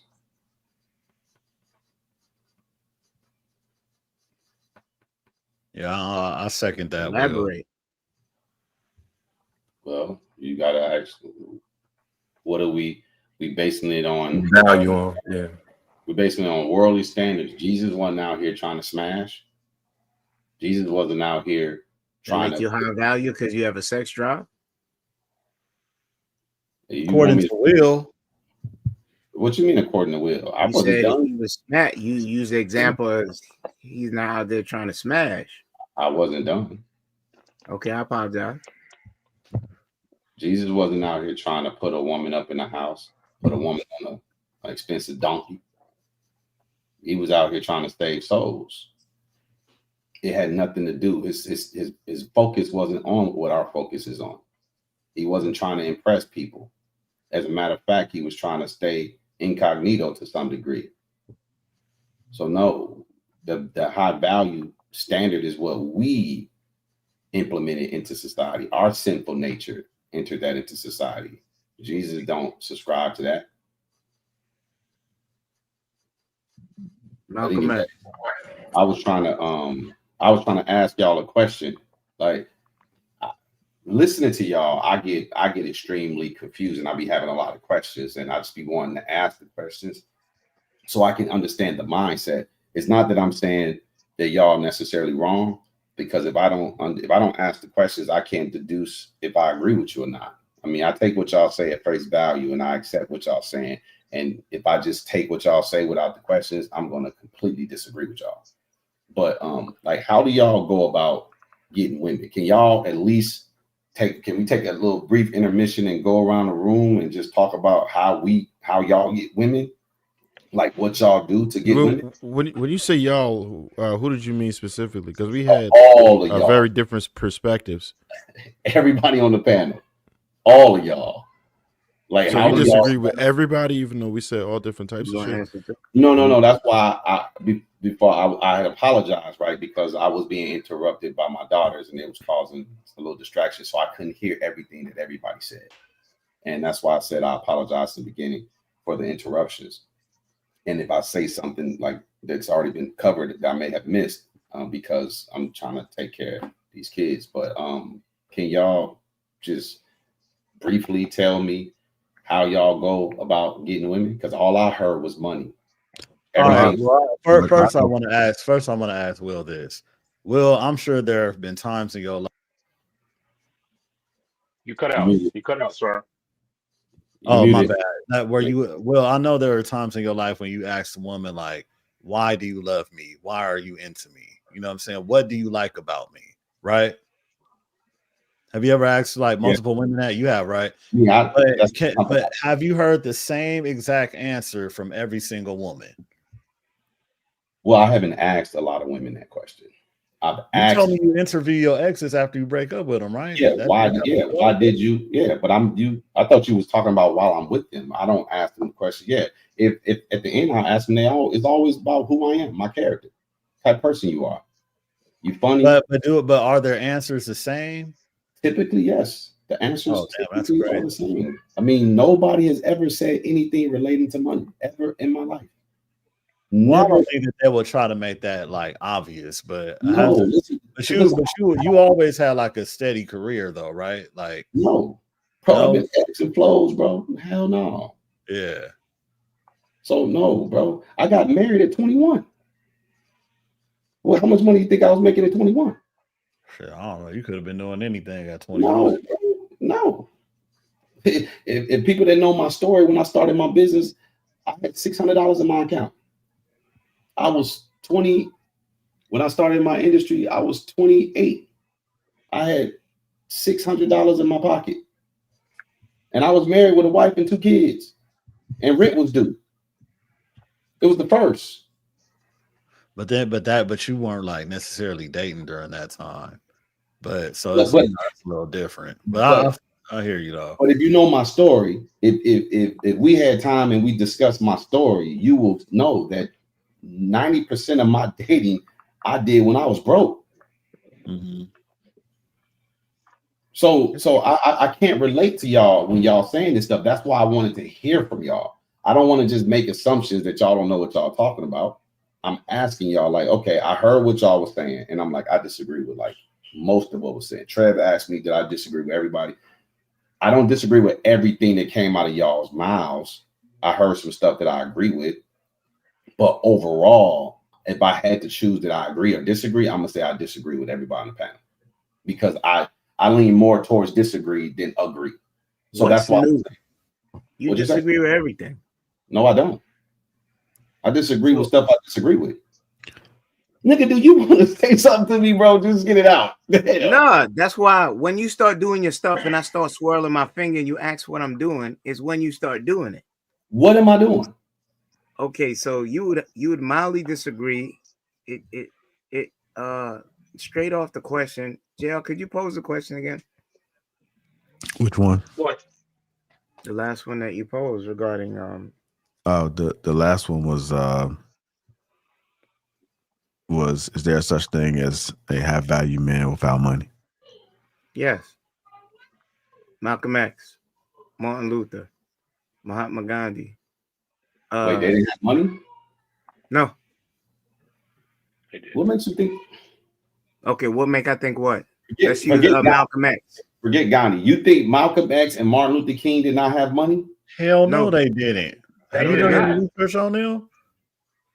I'll stay Malcolm X. He didn't have money. That was the problem. That was the whole like. Wait. So you want to take 2 political figures and you want to try to extrapolate. See, this is what y'all do. Y'all take a guy and y'all try to extrapolate that over men, as if. But y'all all night y'all been talking about money. You need money to get women. All night that's what y'all been saying. I've heard that from almost everybody on the panel. I don't know if Marcus said that. I don't remember. I don't think he said it. But again, I apologize if I missed something. What? Okay, what did I say? Wait, get I to didn't, it. Stay on I me. didn't say Stay that. on me. I don't think Stay on me anyone and Malcolm really X. said Go. that though. But What the? nah. Have y'all Stay not on been me said? This and what I Malcolm mean, X. bro, about speaking in absolutes. What was said was, especially from my mouth, was more times than not, women choose dudes who are in a better financial position. I never said you need money to get women. I sat here and admitted that I was the brokest of the broke, and I slid things I should never have slid That was noted. based off of who I am. And That was that after. does happen. But I never That said was you after. need money to get women. I never Wait, said wait. that. So was the narrative when we started this broadcast, was the narrative not like, yo, you need money? Was that not what was being said? No, nobody Definitely said not that for you me. need money. No one Yes. said they I need Yes. money. didn't say On that. broadcast. Yeah. I'm on the wrong broadcast. I don't know what. Let me Somebody not speak for the other brothers, but I never said you need money. That never came out of my mouth, not Okay, once. maybe you didn't say those words verbatim. Was the general consensus on this panel that money? There was no consensus. There was no consensus. We even There were didn't different disagree takes. with what each other was saying. That's why I was saying, how the hell could you disagree with everybody? Because we disagreed with each other With each to other, a certain right? You extent. know what I'm saying? So how Like we that's were. what I was saying. How you would disagree with everybody and you actually said some of the things that I've already said when you were explaining. So I'm like, damn, you can't disagree with everybody. I didn't hear everything, and I said that, and I want to apologize if I put somebody in something that they don't belong. Yeah, well, Well, hell yeah. If you push the narrative, that's pretty deep. You know what I'm saying? Like, Go ahead, Marcus. Marcus might have. I mean, Marcus might can co-sign for Will. Go ahead, Marcus. What did you hear? Yeah, I could have sworn the whole beginning of this conversation, I was arguing that the men who get women, especially from 18 to 26, usually don't have money, and that was in opposition to the conversation we was having. So I mean, we was talking about cars. that was definitely your standpoint. I know that for sure. Yeah, but that was yours. No, we had different spins on it. You gave everyone had their anecdotal. So catch me up real quick, just like one word answers if y'all can. Like, what do y'all primarily You said use? one word? Yeah. What do Bugging y'all out. primarily use to attract women? Riz. Let's say Riz. My personality. Like I would say, Riz. conversation for me.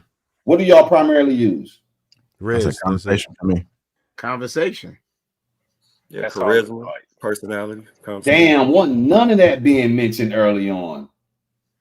What? No, Oh, you weren't listening, brother. Hey, You wasn't I listening. don't gotta think run you that was shit on, back. bro. That's why you You must confused on. all the time. The thing, if I may interject peacefully here, like the thing about it is this, bro. This is why speaking in absolutes makes no sense.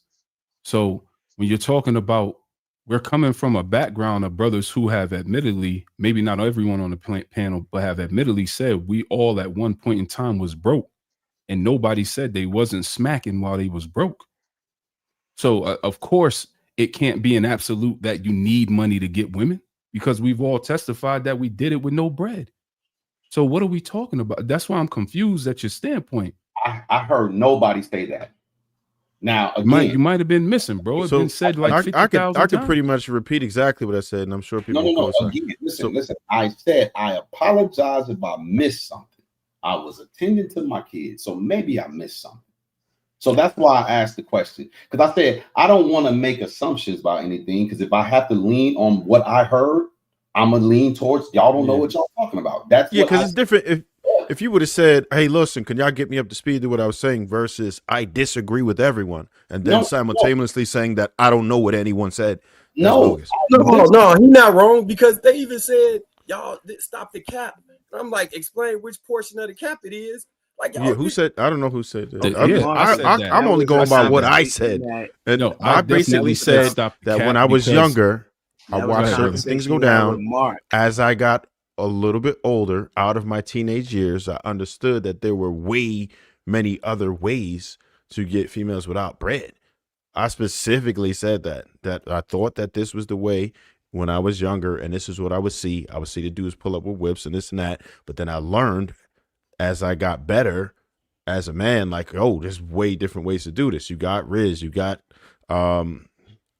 just regular personality. Like, you got to learn how to talk to women and stuff. That's crazy. And I've literally stomped on people who tried to come on this panel and say that you need money to get women. No, and it's very different. Furthermore, JR posed a very specific question. that was correlated with gentlemen having income, getting women. If I'm not mistaken, he posed, it might have been a second or third question. So he posed a very specific question that we were talking about. So no one spoke in absolutes. Nobody was reaching for intangibles that weren't there. I said, stop the cap, because dudes was acting like it's a bunch of broke dudes out here just having their way with every female. Broke dudes could have their way with some females. It's a gang of 30 dudes standing on the block right now, and they all running through the same rundown ratchets. It's not a bunch of Holly Berries traveling to your neighborhood to go talk to your local drug dealer. Let's keep it real. Who's selling? It's not a bunch of Halle Berrys that exist. But that's y'all get out of jail free card. Y'all keep running to the baddest chicks. Y'all keep basing y'all whole premise off the baddest chicks. Let's just keep it real. Let's keep it real. Hold on. Let's keep it real. When we were in high school, we knew who was the baddest chick. Like, yo, she the baddest chick. Now let's extrapolate that into our older year. Let's fast forward and keep it equivalent. When we were 25 to 30, the baddest chick there was still an archetype of the baddest chick. At any point in y'all lives, from 14 to 30, were y'all getting the equivalent of what the baddest chick was in high school? Yes. Yes. Yes. Y'all niggas is lying like hell. How? You feel me? How, bro? You know what I'm saying? How could we be lying? Cool. I'm gonna play the game with y'all. Wait, Will. You said I'm gonna play stupid for a second. I'm gonna believe everything that come out y'all mouths for a second. I'm just gonna play dumb. I'm lying too. So, well, no, not you, Marcus. We already know you was the upper echelon because of like what Sherm said. 6'7" basketball player, and I'm not taking nothing away from your ability to talk to women. Yeah, and he got that silky ass How hair. you trying to snake into something? You trying to snake into something, and I got that harpoon waiting for you. Let's see how far you go with it. If y'all let me ask the question, because Marcus is excluded. When you play D1 ball, professional ball, or whatever you do, get to the meat and potatoes. Okay, the meat and potatoes is this, sir. If y'all was hold on, Kenny, was you getting the equivalent of the baddest chick from anywhere between the ages of 14 to 30? Were you getting that? 26 to 30. Yeah, I was getting some. So you was getting the equivalent of a dime piece. Yeah. Okay, great. I'm great. So my first question was this. Tell me how y'all talk to women. Like, what do y'all say? What do y'all do? So now you want a breakdown. We gave you conversation. You want? So he's trying to learn some game right breakdown now. Yeah, I want y'all to teach me how to talk to women. I don't know how to talk. I want to hear y'all tell me, since y'all getting dimes, right? Since y'all getting dimes. You see how you just moved the goalpost? No, one word, what you do to get women. Now it went past one word. We have to give you a whole dissertation. Because you can't do it. Wait, you asked, gentlemen, tell me if I'm wrong. He said use one word to describe how you get women, right? That's correct. That was the now premise. You're moving the goalpost and you want a full breakdown of lyrics and schemes as to how you get women. So yep, because I need help. Yeah, because you're always confused. My woman might leave me one day. I need help. Okay, you're confused. So you know what enthuse mean now? What? Do you know what enthuse mean now? Do I know what enthuse me now? Yeah, you know what? I'm giving you big words because you get confused with them, but you use them a lot. What I'm trying to say is stick on your point. Not everything is an absolute. Mark pointed that out to you, but you insist on trying to move the goalposts further to invalidate people. Mark, what you point out to me? It's all relative whether you caught it or not, brother. I don't. Whether you accept, whether you ascertained it or not, not everything is an absolute. But I did bring up a point. What's your point that you brought up? The point was, throughout this conversation, you spoke in a lot of absolutes in order to frame a narrative so that you could prove your point and be correct. But I introduced different variables to let you know there was no absolutes being spoken about. What's the absolute that I brought up?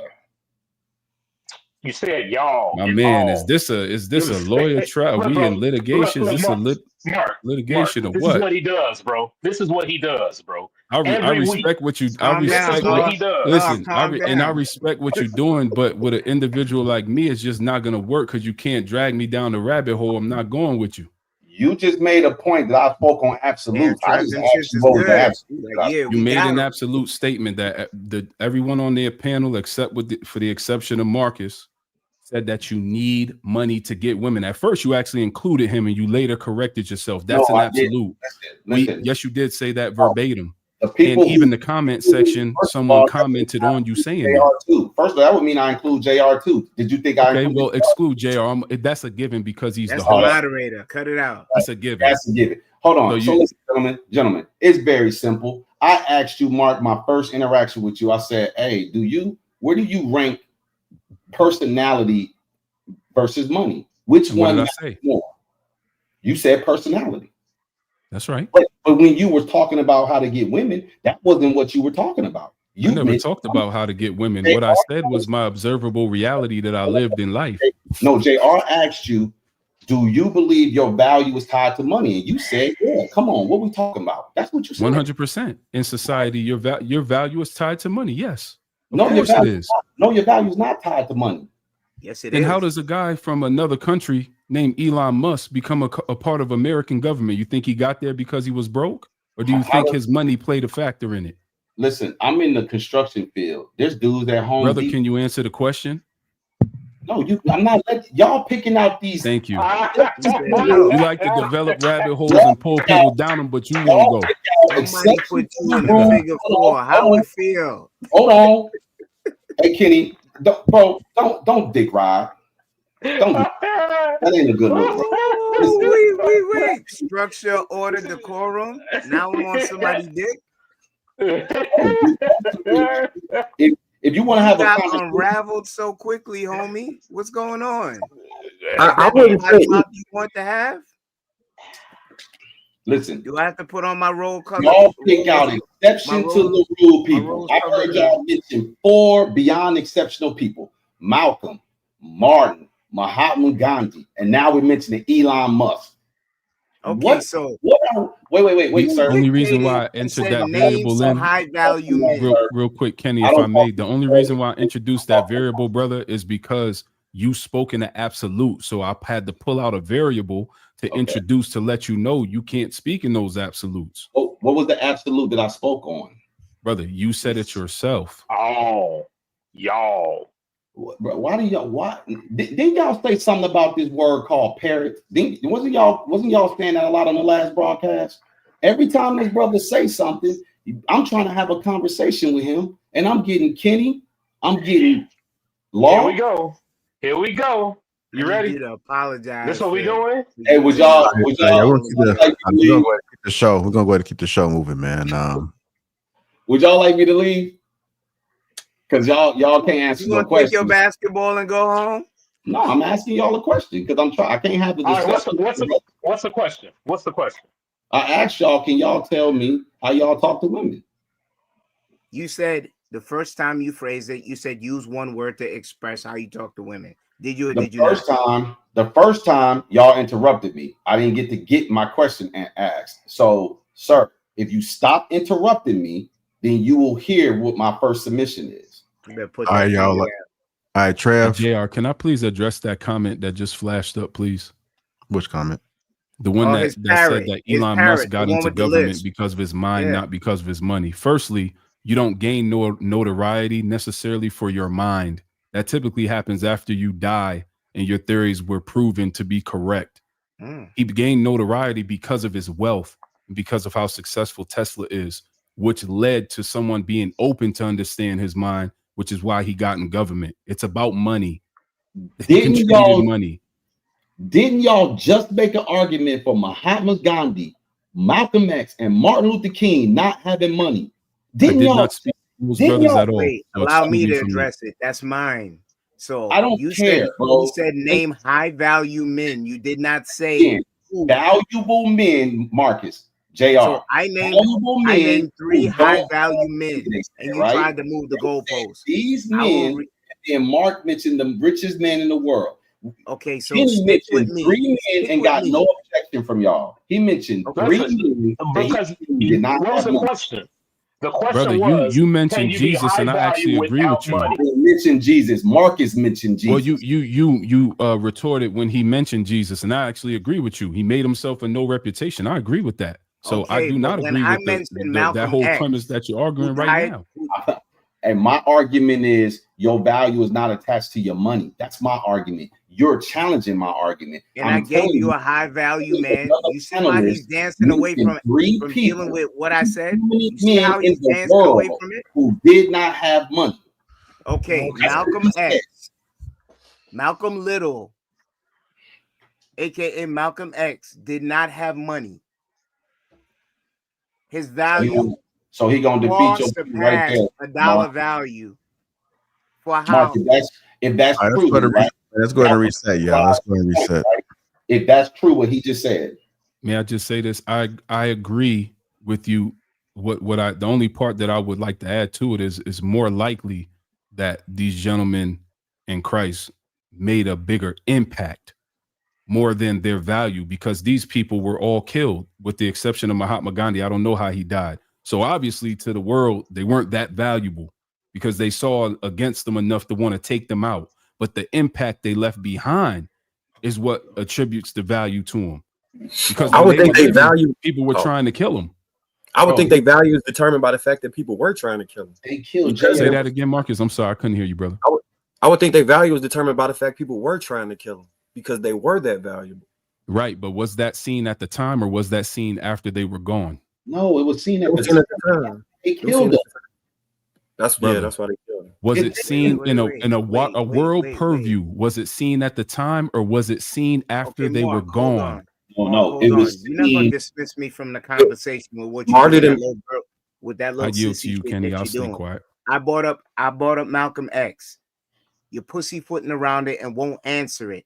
His value was transcended before he died. He had power. You make him power, and it didn't have a dollar value on it. He don't realize a nation. He commanded a nation, and you try to dismiss it because he was a notable name. You asked for someone high value that did not have great financial status, and I gave it to you. I said, let's stay with Malcolm X. Guess what? You did everything in your power to reach and change the conversation and move to other places. Did you not? No, sir. Mark. So why you didn't address Malcolm X like I asked you to? And you will not dismiss me because I will be that mosquito in the room. Kenny, he agreed with you. You man up and address it. He's agreeing with you. Kenny, you realize how conversations go, sir. You're validating the point that I'm making. I'm gonna let you. He agreed with you. The only point of dissension was they brought up the point that maybe Martin and Malcolm had money. Why would you assume they didn't have money? But he did agree with you in that aspect, that they were valuable. So it took us going around the river and through the bush, him avoiding it, changing the whole paradigm of the discussion, taking it elsewhere, coming around and say you would have to name celebrity-like men to justify the high value statement that he made. And I said, let's stay with one. He initially did not agree. It took us about 5 to 10 minutes to spin the block and get back there. Am I on like a different planet? No, you just stupid. All right, let's go ahead and you gooch, man. Don't pay him no attention. JR, what was your question, JR? All right, we'll go ahead and keep it moving, man. The next question is how much of our value is tied to female validation? How much of our value is tied to female validation? Damn, that's a good question. Unfortunately, in my opinion, I think way too much. And I don't agree with that. We had on show her before, and I forgot who said it, but they said, women validate men, and I strongly disagree with that. Because now you're giving these women control. You should never give a woman that much control where she can validate you. Hell no. That's crazy to me. All right, anyone else on that? How much of our value is tied to female validation? In today's society, apparently all of your worth is tied to female validation.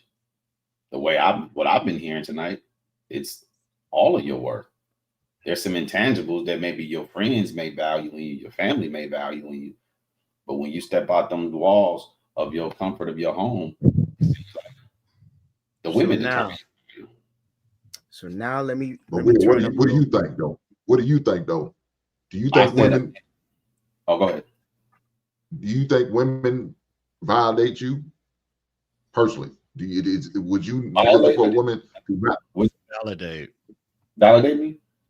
Women Yes. do validate me, but they don't validate me like my internal views of myself are not determined by a woman's validation. But we do get validation from outside sources. So we all do. All of us on this panel get validation from outside sources. So yes, women do validate. Sources, are we sticking on females?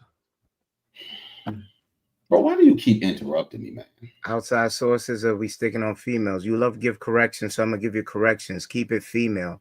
Since you feel I'm idiotic, I will play idiotic. Now you got me full locked in on you now. I didn't say you was idiotic. I said no. The insult. I said you was stupid. I'm hurt. So I'm gonna be sensitive the rest of the night. Okay, that's fine. Okay, so now moving forward, you're a hypocrite because that's the same thing you tried to tear me down for, stating as for trying to needle to find out if I have a woman. So that woman that you were trying to find on the prior show when you insinuated that I was possibly a homosexual was something that you were using to validate me as a man. True or not true?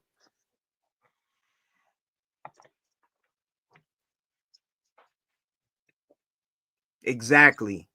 Checkmate.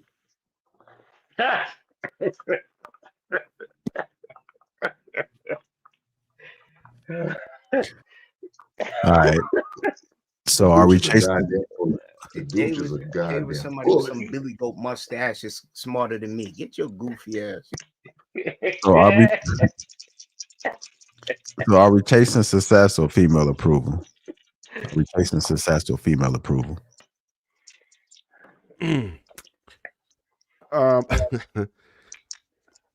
There's always what we should be, right? We should be chasing success. But in all honesty, a lot of men who were even chasing that success are chasing that success for female approval, right? That's how a lot of men operate. And even to go back to the question Will just answered, it's like females do validate you for enough, right, for us to consider it. Because when you think about it, what do we do when we get up in the morning? We get in the shape up and shit like that. I hope it's not for the dudes. We putting on smell goods and shit. It's probably not for the dudes, right? Most of us who even buy our whips, it's not behind the dudes. You ain't buying it for the homies, right? Like I don't think so. So when you consider that, almost everything that men do, a lot of dudes would probably just let themselves get out of shape. There's some of us who are seriously disciplined and shit like that, but a lot of dudes is doing that just so they could look right for the chicks. A lot of the threads they throw on is so they could look right for the females. So absolutely, we are searching for female validation, right? And it also shows up when you see a dude get comfortable with a female. A lot of times he fall off with shit because he's not trying to get a female anymore. And then guess what? If the dude loses chick, he got a rebound. He up in the gym again. He up trying to get right again. He's rebuilding, regrouping. So should that be the case? Probably not. But is that the way that men operate? Hell yeah. Most of us, I would say. I want to jump in on that. Because look, right? I want to jump in on that one because look, right, we always get on women about how they say they looking good for themselves and not for men, and I tell them all the time that's bullshit. You're doing it for a man's validation, but that's how we're wired. It's just like peacocking. You dig what I'm saying? You are doing certain things to attract the opposite sex, even if you don't realize that's what you're doing. That's what you're doing. You dig what I'm saying? Yes, you do get validation from other women. You know what I'm saying? You look fresh, you look fly. Yeah, it's because you ain't doing, like you said, we ain't doing it for the dudes. You know what I'm saying? Even though most of us up here married, we still get fly because you know why? It's a part of your makeup at this point. You dig what I'm saying? If you have some kind of confidence within yourself, that's something that you probably gonna do. You know what I'm saying? And it's not necessarily like you don't need that validation, but it always feels nice. You know what I'm saying? It always feels nice. So yeah, come on, man. Just like we tell these women, you know, you going to get the BBLs and this, that, and the other for men, and they'll come back and try and say, "Oh no, I'm doing this for me," and we tell them they lying. It's the same thing. Did you want to go first, Sherm? Because I pushed back. But if you, go ahead. You got it. No, I understand what y'all are saying. That we try to get fresh for the women, and that is true. Some of us do try to get fresh for the women, but I'm gonna keep it all the way real with y'all. Most dudes are his stun for other dudes. And the women aren't lying when they say they are lying when they say they look good for themselves. No, a lot of them want the men attention, but they trying to stunt on other women. When you go to the strip club and dudes are cashing out, they doing that to stunt on other men.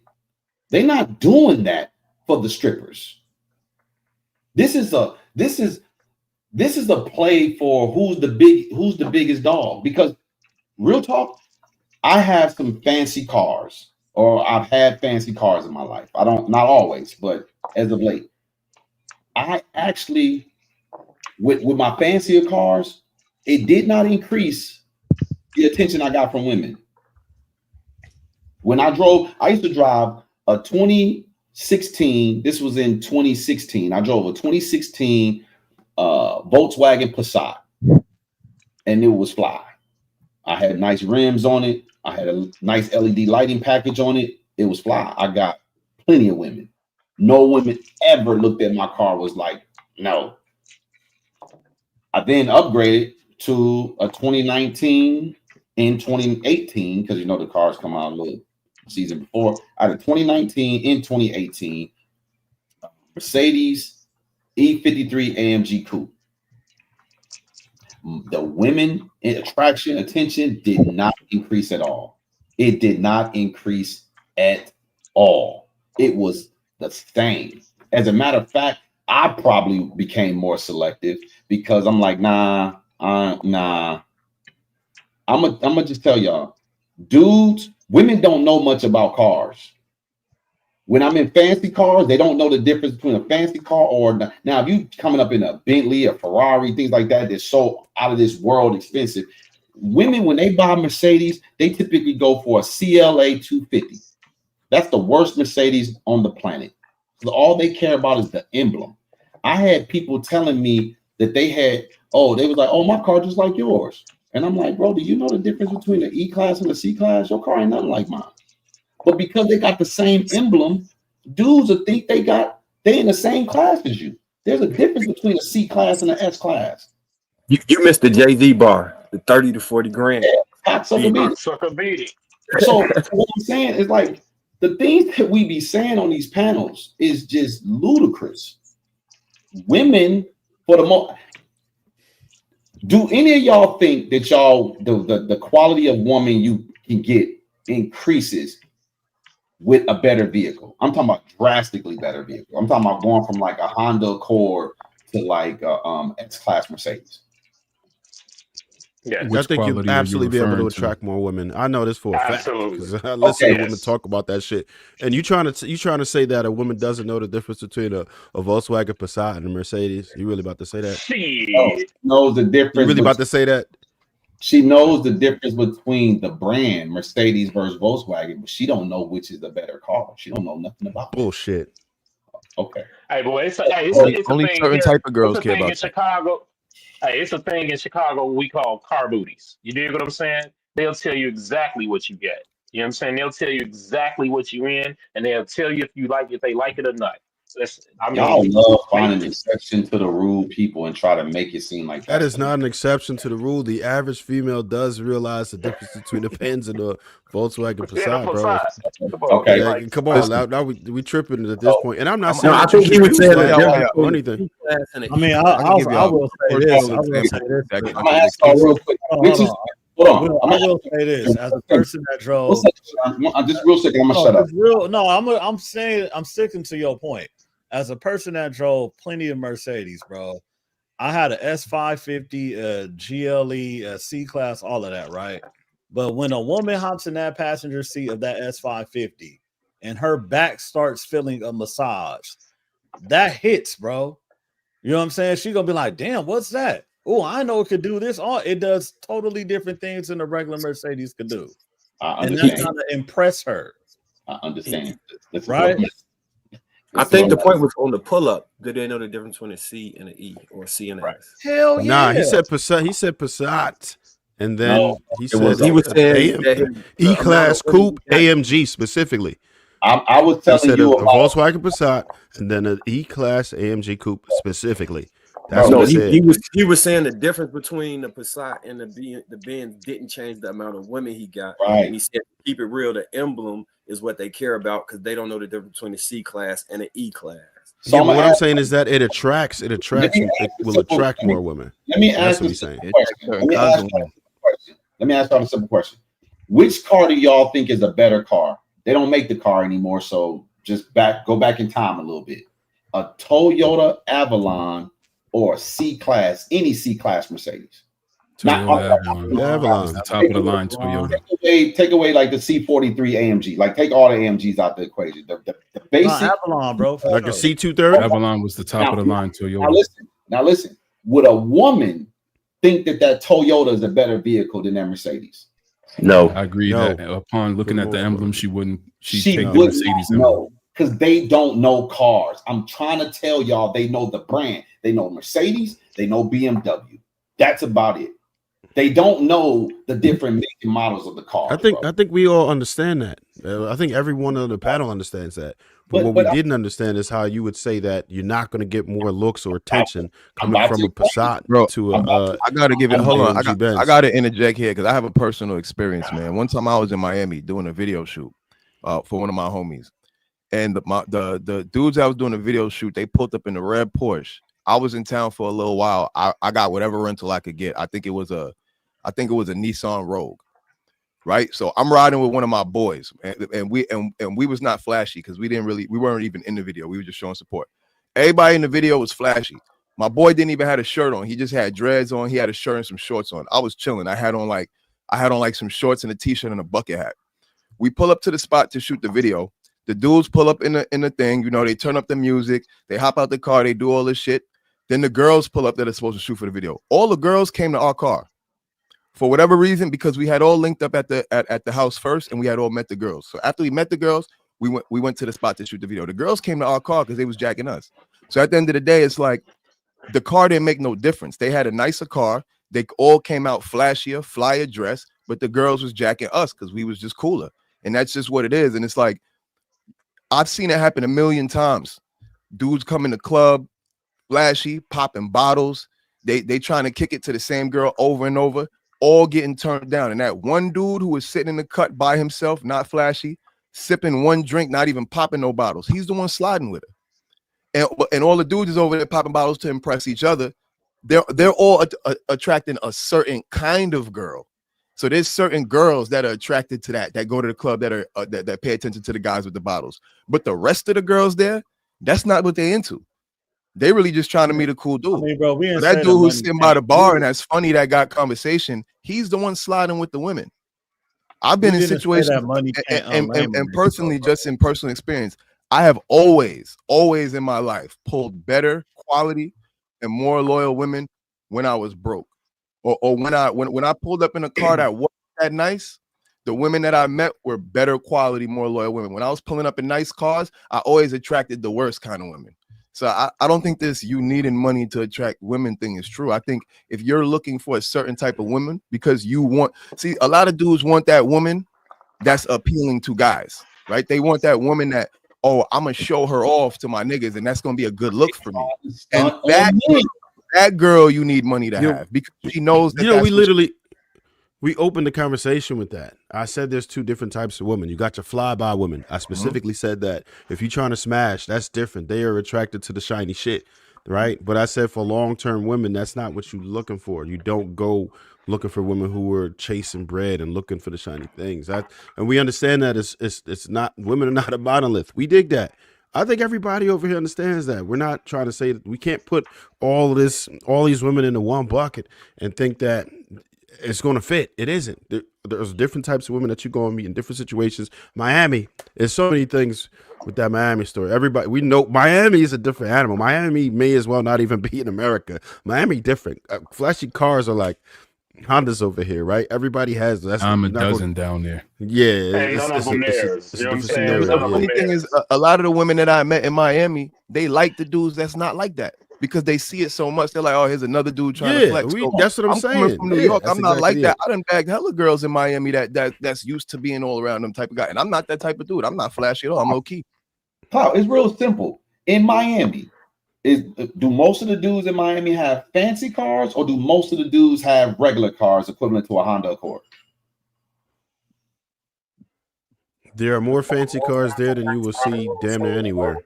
No, that's not what I asked you. I'm saying, do more dudes in Miami have fancy cars, or do majority of the men in Miami have regular cars like They're gonna have Honda? regular cars. Most of them are gonna have regular cars. So those dudes are still getting women, right? They still getting married. They Of still course. Of course.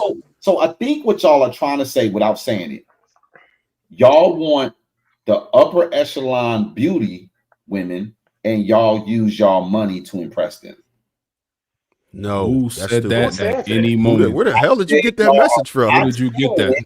This is what Now I think. somebody said something about stepping your game up. Stepping your game up. I remember somebody made that comment. No, not when you want to get a woman with her stuff together, quote unquote, you got to step your game up. That was the quote. Yeah, no, for sure. I mean, but hold on, I bro. forget who said it, but somebody on the panel said it. I He was said, the if you one- want I a was the woman one that got her said stuff that. together, quote unquote, you got to No, step your I game was the one that said that, but I also said I was 18 years old and I was getting a lesson from my big homie.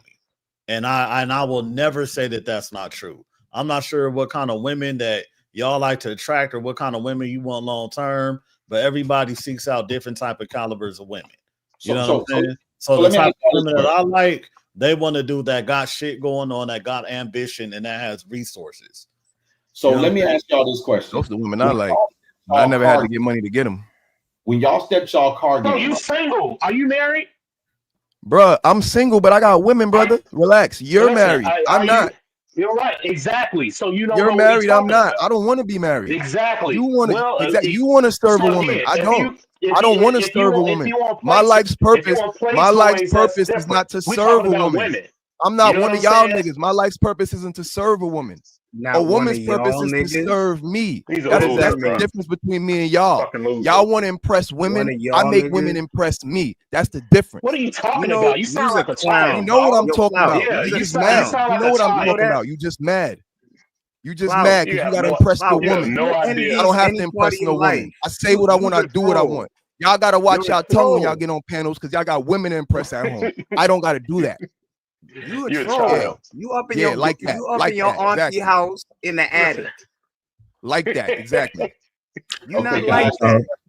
And That's y'all why y'all work 30 hours a day. Y'all work 30 hours a day to take care of some woman.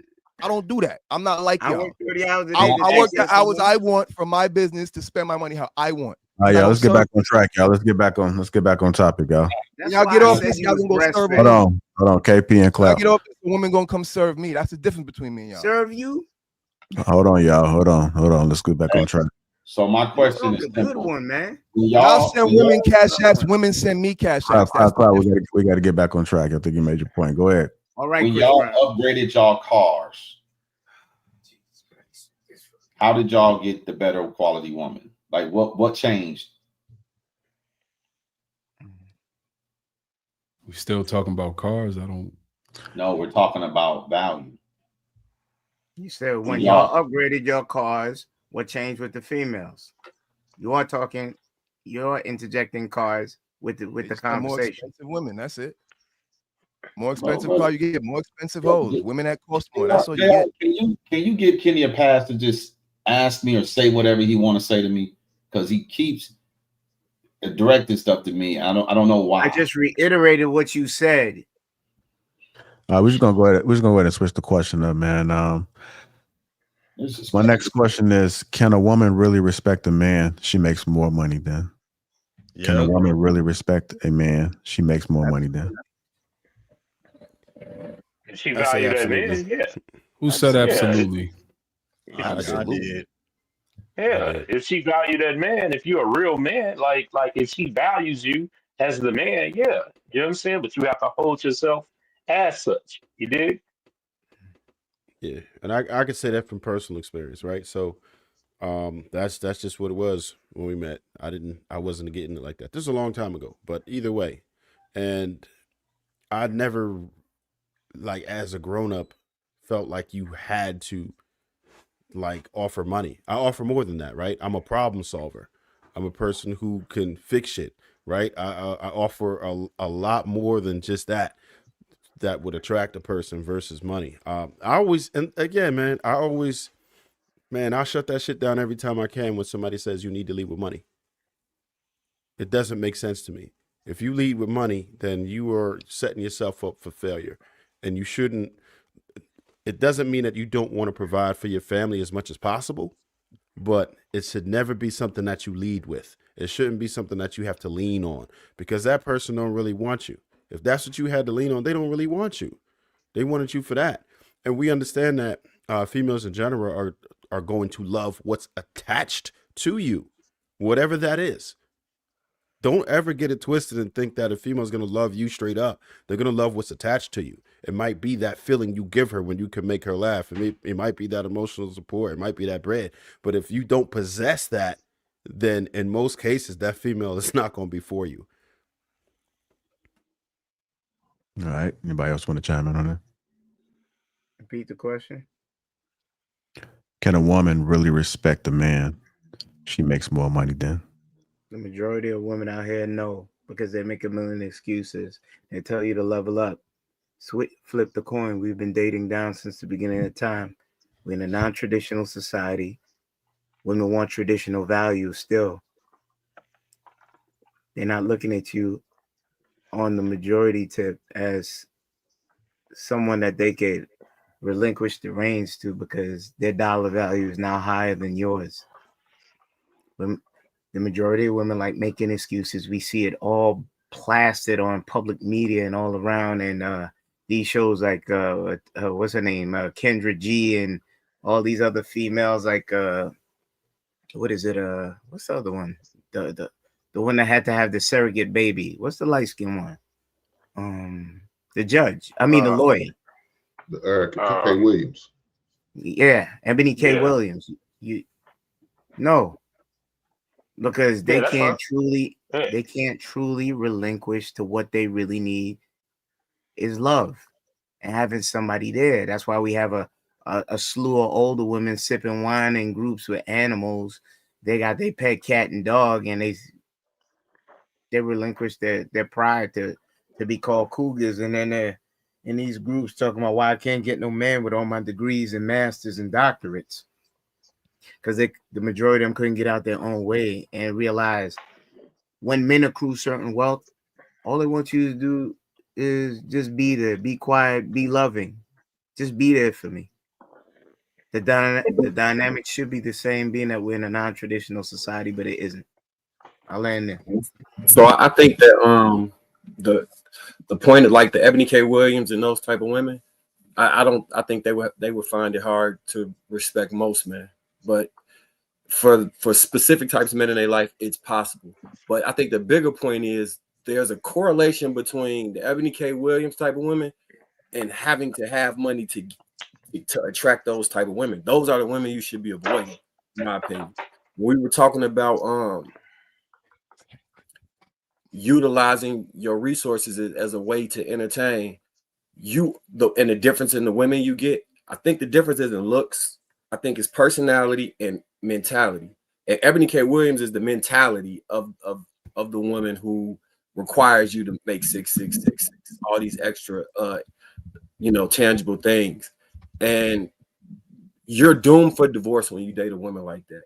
Because there's always gonna be somebody that exists with more money. She's always gonna have the battery in your back trying to make you do more and more. You get the John Henry syndrome and you work yourself to death. I think as a man, your value should be placed in the masculinity, your integrity, your character as a man.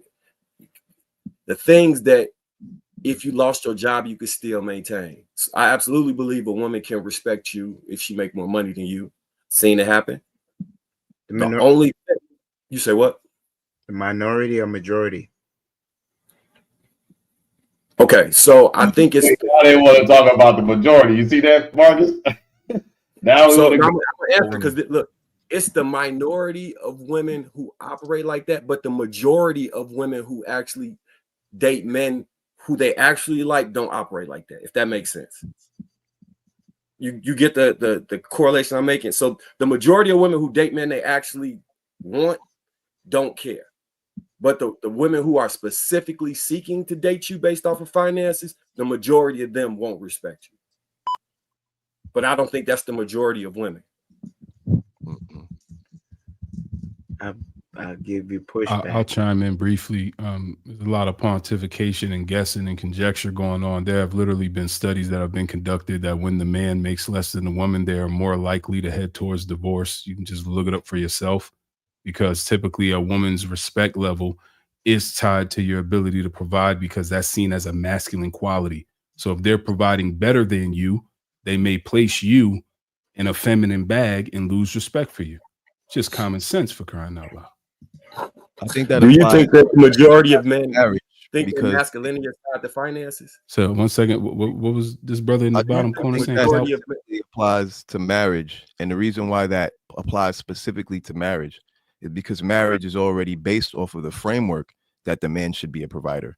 But if you take it outside of marriage and you apply those metrics, you'll probably see that the metrics don't apply the same, because the women who are looking for marriage are women who are looking for providers and are looking for a man who's going to serve them.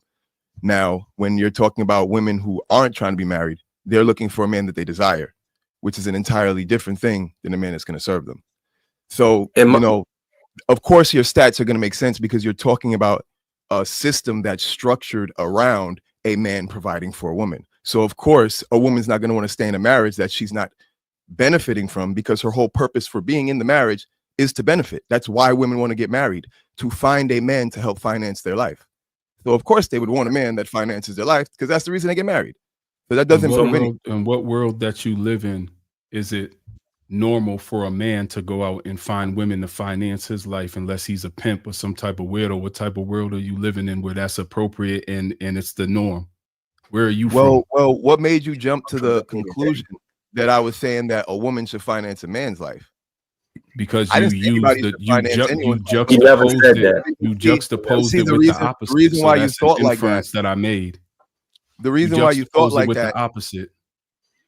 The reason why you thought like that is because of the fact that your mind is in that framework. So obviously you would. Brother, have to you're go not qualified to psychoanalyze me. Let's just stay on the subject matter so we can talk. I'm not psychoanalyzing anything. So okay, so what's the subject? Tell me what the subject is. The subject is, can a woman respect a man that she's making more money than? And in instances, and I'm assuming, yes, now I'm making an assumption that we're speaking within. To allow him to land so he can answer properly, because we're gonna get nowhere. It's a bad. I got it from here. I can answer from here. I can answer from here. I can answer from here. So yes, a woman can respect a man that makes more money than her. Your example that you use was specifically in a marriage, but the question wasn't in general about if a woman can respect a man that she makes more money than. So I said absolutely. We didn't. You're the one who changed the conversation, the goalpost, by adding marriage to it, and that's why I said, well, yeah, you did, because you added marriage to the equation, and then I said, well, of course you would get those stats in marriage because the entire design of marriage is for a man to be providing for a woman. So of course a woman would not want to be in a marriage where she's not being provided for. That makes common sense. I'm gonna say this, and I'm gonna be done with this conversation. We're not talking about if a woman wants to stay in a marriage. We're talking about if a woman can respect. Hold on, we're not talking about if a woman will stay in a marriage. We're talking about if a woman can respect a man that she makes more money than. Okay. Anyway, so when we're talking, excuse me, brother, when we're speaking within the framework of conversations, there are assumptions being made here that men and women are looking to be with one another in a long-term capacity, not only within the framework of what. I'm not talking to you, brother. I'm not speaking to you. Hold on, Mark. One moment. Hold on, Mark. And brother, I know you were speaking to me, so that's hold on, you guys. Can we not add any ad libs? If you address me, so. Okay, but I'm gonna put the time on. Still don't cut them off. I'm gonna put the time on, and then I was cut off multiple times. Okay. Can't help yourself. Kenny, I don't need to add anything else either, man. I want to be able to have this conversation, but I want to make sure everybody flush out their thoughts, all right? So I'm going to go ahead and pass it to you, Days, and I'm going to give Cloud 2 minutes to respond. He got it. He can have it. And we can move on after he's or wherever direction you want to take it. It's a moot point. It's pointless to speak with someone like this. We're not going to get anywhere. No disrespect him, but that's his personality. We know we're going nowhere. So let him have it, and we can move on. You're not in a position to psychoanalyze me. Remember that? It's called an observation, brother. It's not it's an observation. Oh, okay, great. Right. All right. Use a lot of words, Salad. You say things, but they don't mean anything. My brother, please stop addressing me. I'd appreciate it. Thank you, brother. Let's move on if we can, man. Let's be productive in the conversation. I'm done. I'm gonna answer the question before I have to cut loose. Okay. Yeah, the question was, can a woman really respect a man she makes more money than? Which I said yes. Yeah, I don't think she can. Look, man, I've said it many times, boy, man, they don't give a goddamn about your black ass. When I say it, I mean that bad shit. They don't. They just think you only thing you are is a wallet. That's what they look at you as. You want to go bail them out, save them, pick them up, take care of them, do whatever you got to do. And so, no, she's not gonna respect you. She gonna look. And even if a man does make more than her, she gonna disrespect his ass too. For the majority of women, they gonna disrespect you. They gonna test you. Now, are you gonna pass that test and kick her ass out, leave her ass at a goddamn restaurant? Are you gonna fail that motherfucker and accept it and then keep on being abused and be disrespected? I'll leave it there. Hank, I got a question for you real quick before you go. What's up, man? You said that, you think your wife will stick it out with you if you couldn't provide for a year. Do you believe that the average healthy marriage, the man that loves the woman loves the man, and she respects him, and blah, blah, blah. Do you think the average healthy marriage, the woman will stick it out with her man if he couldn't provide for a year?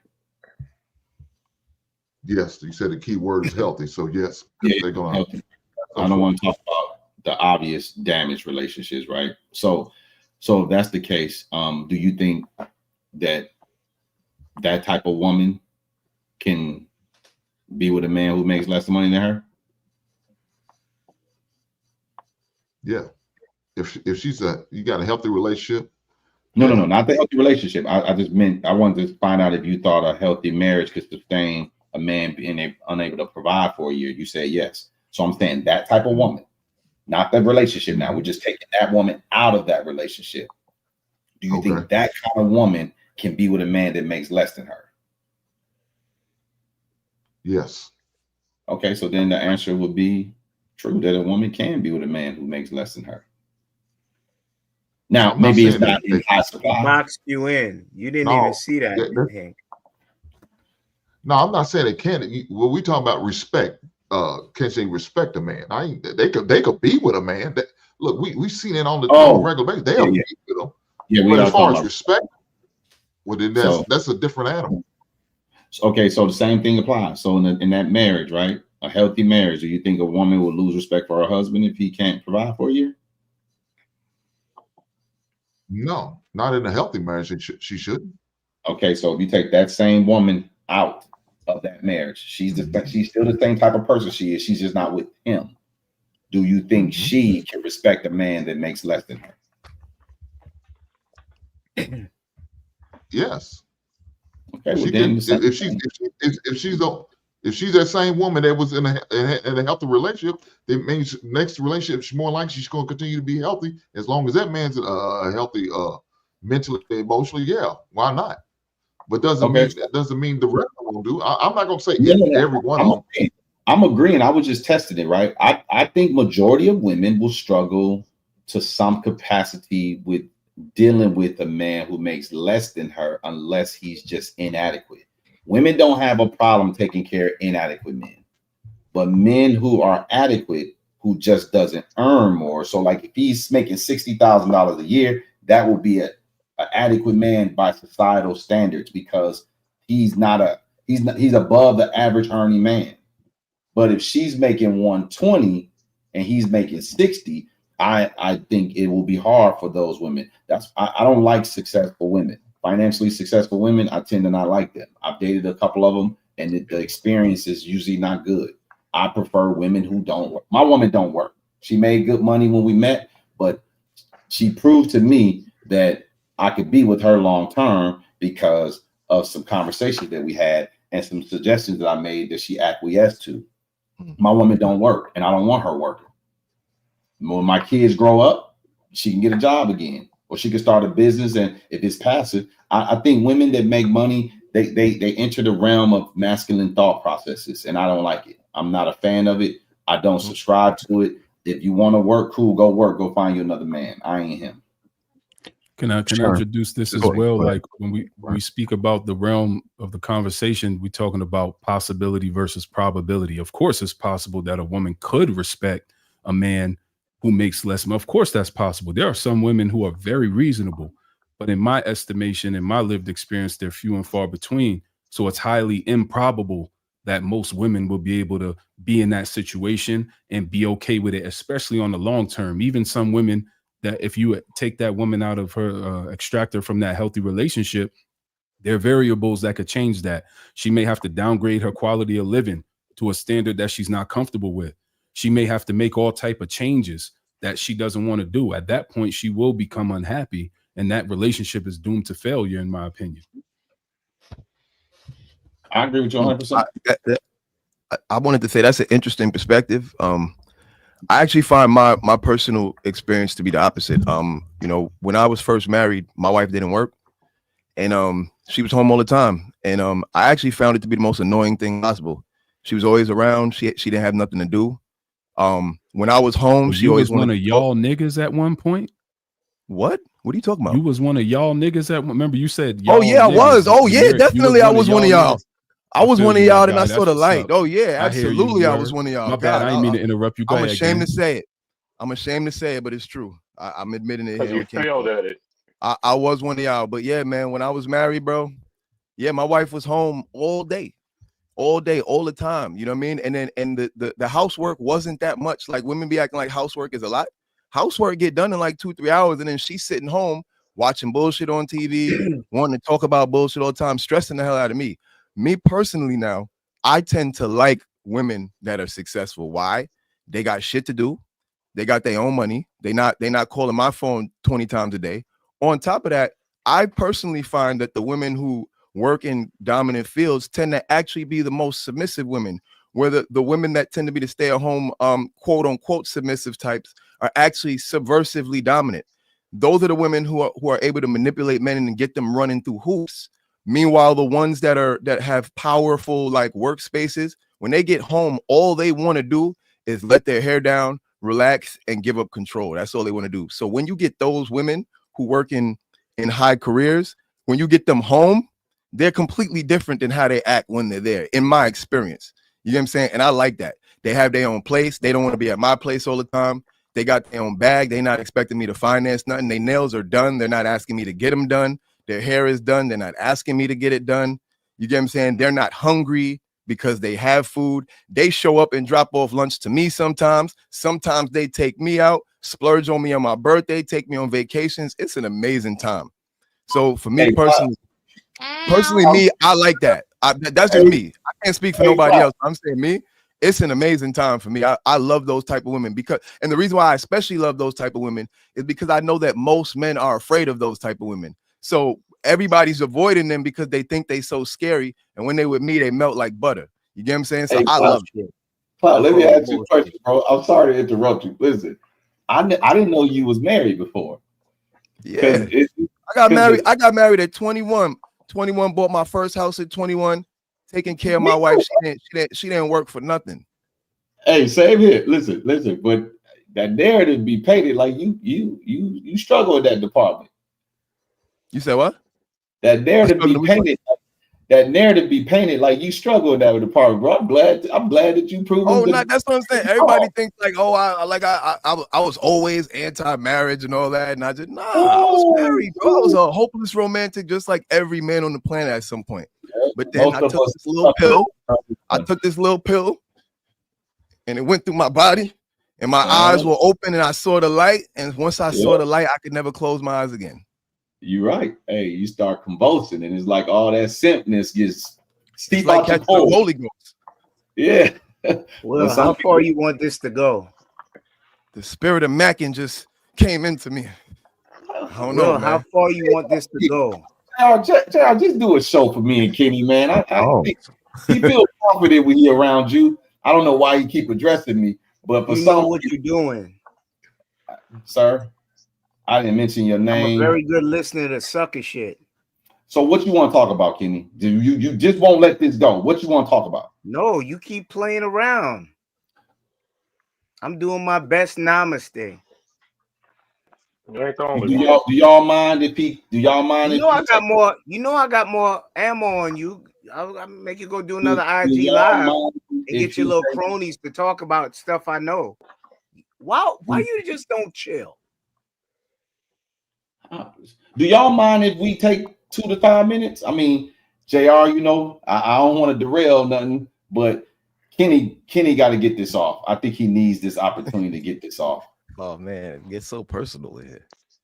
I don't know what we talking about, but we got to talk about something. Go ahead. I think JR is conceding to you can go ahead or giving space for you to go ahead and say what you got to say, Kenny. Go ahead and air your dirt out on me. Air me out. Go ahead. Nah, you're going to go call Seg and cry on the phone. Then get highly offended. And then you hold stuff. But you love calling people women. Huh? What'd you say? I see you. I didn't hear what he said. Yeah, I know. You seldom do. All right.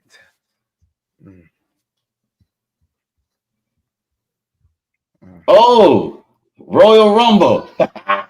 What? Kenny, go ahead, brother. It's me and you. They don't even hear no more. They turned their cameras off. They muted their mics.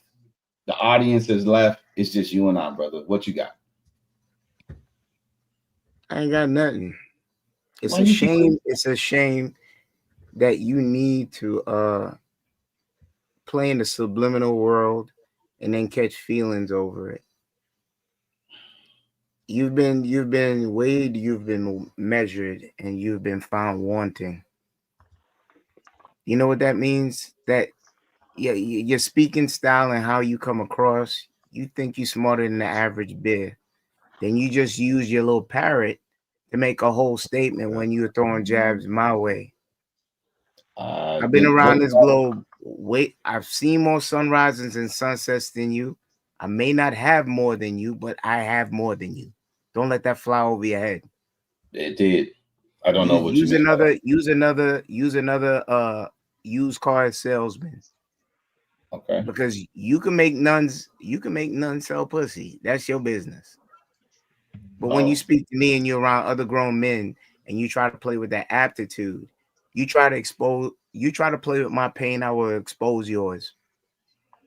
Okay, so expose my pain. Look at your little parrot. Everything leaves clues as for why you speak the same way that he does. Both of y'all got butthurt because y'all signed a contract that y'all couldn't see through at age 21. Now you're up here and you're living out of that contract, but taking shots at other people because they're successful in it. That's what initially got you in hot water with a lot of men up on this panel. Then you do the word salad and try to spin. And because I pointed out, because we've had a prior relationship, I'm the bad guy. And here's the thing: what you do, you show a good face, but you stomach it. And all I have to do is shake the hen house to watch the feathers come out you. Me even wanting to offer the lady in your life a hey sis, you saw the disgust on your face. That means you hold on to things, but you hide it. When I feel something, I'll express it. And I don't have to raise my voice about it. This is King Talk. We should be able to iron stuff out. You let stuff linger. I see it in your DNA. I'm just a record keeper. I've done wrong on this. I've offended brothers that's up here. I've made amends with some. Other ones, hey, nature will take its course. But you can never play me in real time in my face and expect for me to just sit there and stomach it. You know what? JR is right. Not everything needs a response. So I will lower my voice, as Rilla would say, and be more intentional with what I say. You play with my and I will expose yours. That's all I have to say. Okay. So can you tell me what shot I've taken at you? Oh my God. You did call him stupid. No, I know that. That was definitely direct. Oh, you mean since you've been on Lapeef? Can you tell me any shot that I've taken at you, sir, outside of you thinking I called you gay or alluded to you being gay, and outside of me calling you stupid? Okay, so that was concurred by Trev Smooth, and then you stood there looking stupid. Sir, can you tell me? I just listened to your whole soliloquy. Yeah. Can you tell me, because you made some claims, can you tell me what shot I've taken at you outside of me calling you stupid and you thinking I alluded to you being gay? Outside of those claims, can you tell me any other shot that I've taken at you? And this is your way of being able to whittle out of stuff because you make it subliminal. You never stand on anything, so this is your scapegoat. This is your get out of jail free card because you never stand on that. And I think that's very soft as a man. You caught the subliminal shot. You heard. Okay. You think I'm the only one? You think? Okay, sir. Do you think I'm the only one that sees when you do it? JR, I'm sorry. I tried to take some time to have this be addressed, and the brother don't want to address it. So you think I'm the only one that notices when you do what you do? Man, bro, just stop talking to me if you're not gonna have the conversation, because you're not that important and you don't hold no sway. That's fine. So it should be no problem for you to stop addressing me.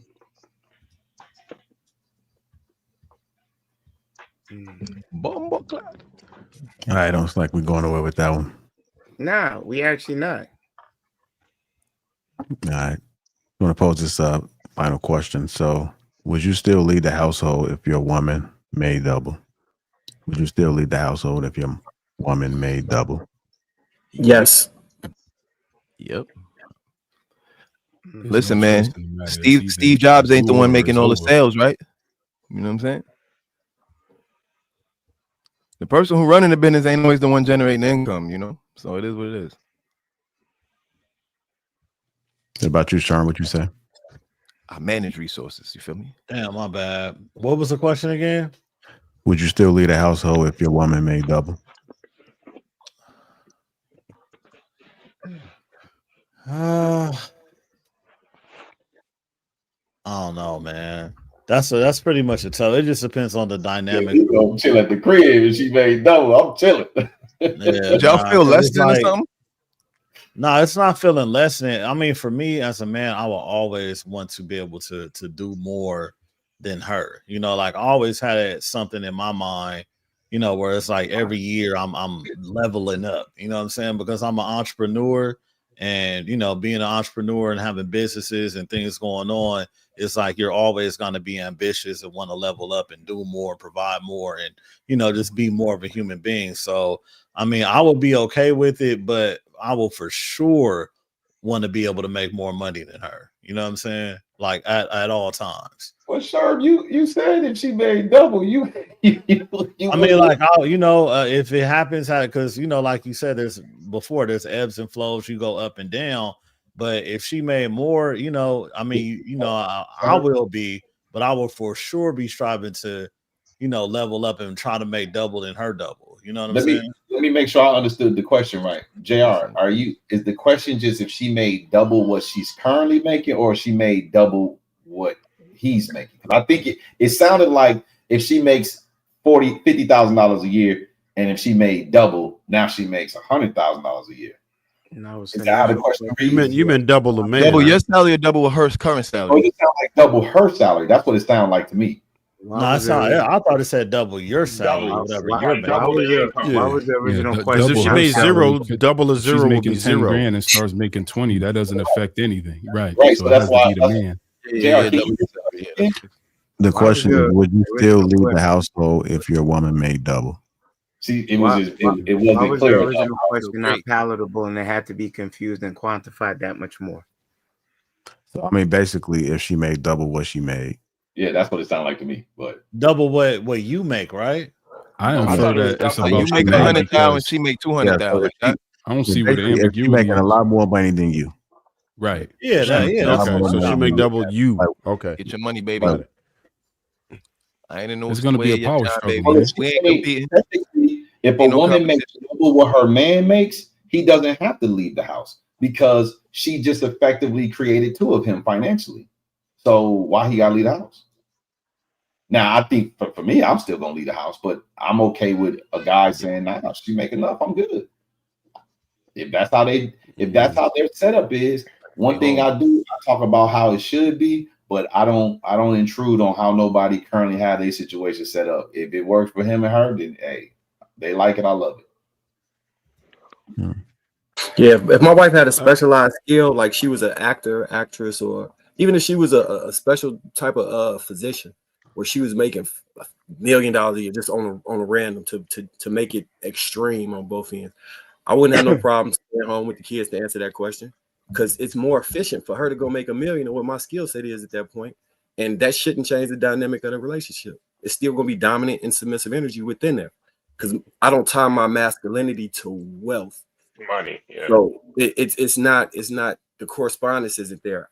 So once you tie your masculinity to wealth, then you would run into the issue where you feel as though I didn't provide enough, I'm no longer a man, and that can result in you harboring resentment or acting away towards her, which could in return create a shift in the power dynamic because you no longer secure in the way that you operate as a man, and that insecurity will bleed out and create arguments and all type of issues. But yeah, I What wouldn't. if there's a Market power is still struggle an where outlier. she looks at you differently because now she's making double you. Her options are open to there's different things on her horizon. She looking at you sus now. That's why you shouldn't, I agree, you should not tie your masculinity to wealth, but you certainly should tie your masculinity to work because we You're were right. commanded to work. So ain't no staying home with the kids. That's a Yeah. no-go. You Nah, I gotta did get it this before. bread regardless. You feel Yeah, me? I did. So I believe it will create a power vacuum in most situations where the woman may view the man differently. But I'm sure there's outliers out there where it'll work just fine. But I believe the majority, I think it would create a problem. It I, create a I problem. agree. I think I your agree. woman views you how you view I- yourself. If It create you a treat her like she the boss because she making double than you, then she gonna feel like she the boss because she making double than you. If she making triple than you and you still feel like you're the boss and you still act and present yourself like you're the boss, then she's gonna respect you and act like you're the boss. Like again, I could be a broker. Like if you look at like a agency, a real estate agency, something like that. The person at the top of the agency usually doesn't even go sell. They're not even out making sales. They're managing and organizing everything. But the people that are generating the income for the organization are actually usually the people at the bottom of the organization, not the people at the top. So from my perspective, I wouldn't be upset with a woman putting me in a position to take a more managerial role over the entire household. And by her generating more income, it allows me to do that.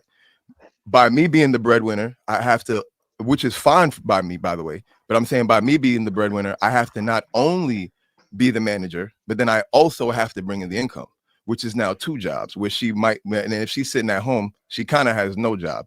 So it's like, no, you could earn some income too on behalf of this household that I manage. And if you're bringing in more income than me, great. I got more time to manage it. I got more time to invest it. I got more time to make plans. I got more time to think of that new invention I want to think of, or work on that new project, or write that new book, or do that next thing that's going to take us to the next level. The other thing is within that power dynamic, to your point, Mark, I hopefully within my, like, I believe I've done this in my vetting process when I chose my wife, but I would hope that you wouldn't select a woman where you felt as though she would actively try and shift the power dynamic based off the finances. Because it's just some women are away, right? And those women who would actively shift it, I think would be looking for that the entire time. And those type of women would tend to always be looking for a one up to be able to shift that power dynamic. Can you make room for this? Right, women have representatives that they present. And women can present representatives over a longer period of time than we ever can. A woman to wait you out till you die just to get your insurance policy. Can we agree on that? Yeah, that's possible. So it is very much possible, and it's very much familiar. probable that women have Sounds very representatives. So what I'm trying to purport is this: you don't know until it happens. I mean, we can pontificate, we could sit here and talk about it, sure, but you don't know who you with until the situation changes. When you in a situation and it's smooth, it's cool. But when it goes south, that's who you know who you really with. And at that point, you got to understand something. Go ahead. Mark, Well, I don't hey, mean to cut. Oh, Lord, I'm Mark, sorry. I don't want to cut nobody. Mark, but you know what I'm saying? If she gonna wait it out till I die for the insurance, I mean, she earned it at that point. You know what I'm saying? Hopefully, I ain't kicking a bucket I'm not talking tomorrow. about a normal situation, Law. I mean like a woman who might have married a Hugh Hefner. There are women out there that's what I mean in that particular scenario. So I maybe wasn't clear when I was putting out that example. A woman that outweighs you, she'll pretend to love you, she'll sleep with you, she'll do things for you to fool you, and you would die thinking that was legit. And that's something that we matter. talk about. That's something that we talk about a lot too. Is basically like Marcus said, you feel like you vetted, and when you have experience with women, and you know what I'm saying, you kind of see those things and know how that representative is versus a real woman, and you have an opportunity to kind of navigate through that. You know what I'm saying? So I mean, all you can do is obviously hope for the best. But once you get some time in and you've gone through some things, you kind of get a better idea on what you're dealing with. You know what I'm saying? I agree with you. I agree that you have extensive experience with women, that there's some you have a tuning fork that you're able to use, and it'll some things that may cause some red flags. But again, I don't put anything past anyone is all I'm saying. I'm just realistic about it because I just don't know. I don't think I'm God's gift to women or the best in the world. So listen, anything could change at any moment, my brother. That's the way I'm looking at it. I got a question. I kind of do think I'm God's gift. I ain't gonna hold you, but I get your point. Man, you don't count, bro. You like 73 feet tall. You balling like you don't count, bro. Hey, Mark, I got a question for you, and I ain't trying to pry all in your business. Yeah. It's surface level stuff. Are you married? I am. Okay. Damn, it would seem like you be, this is just me jumping ahead of things. It would seem like you're anti-marriage, and I wouldn't care if you were for marriage or against marriage. But the way you're talking, when I talk like the way you're talking, I'm considered misogynistic. I don't like women. I hate women. So it's just strange. Listen, man, how you gonna be with a woman if you hate women? You can't be a misogynist. I mean, you can in the extreme situation, but I mean, if you're in a relationship that's successful, why would you be considered a misogynist? Mark, I'm sorry. Do you want my attention, bro? I gave it to you twice. Let me back out. This is the third time now. I'm asking you, do you want to have this conversation? Too much importance on yourself, Will. You're not that important. You're putting way too much importance on yourself. Please get a mirror and recite 100 times. I am Will. I am not that important. Okay. Some niggas fight for your attention more than hoes.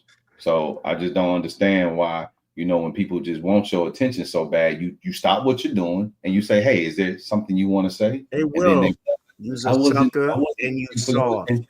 I want fighting for you. You are a sucker and you are soft. Okay, I accept that. You project this image because you talk well, but you soft inside. Okay.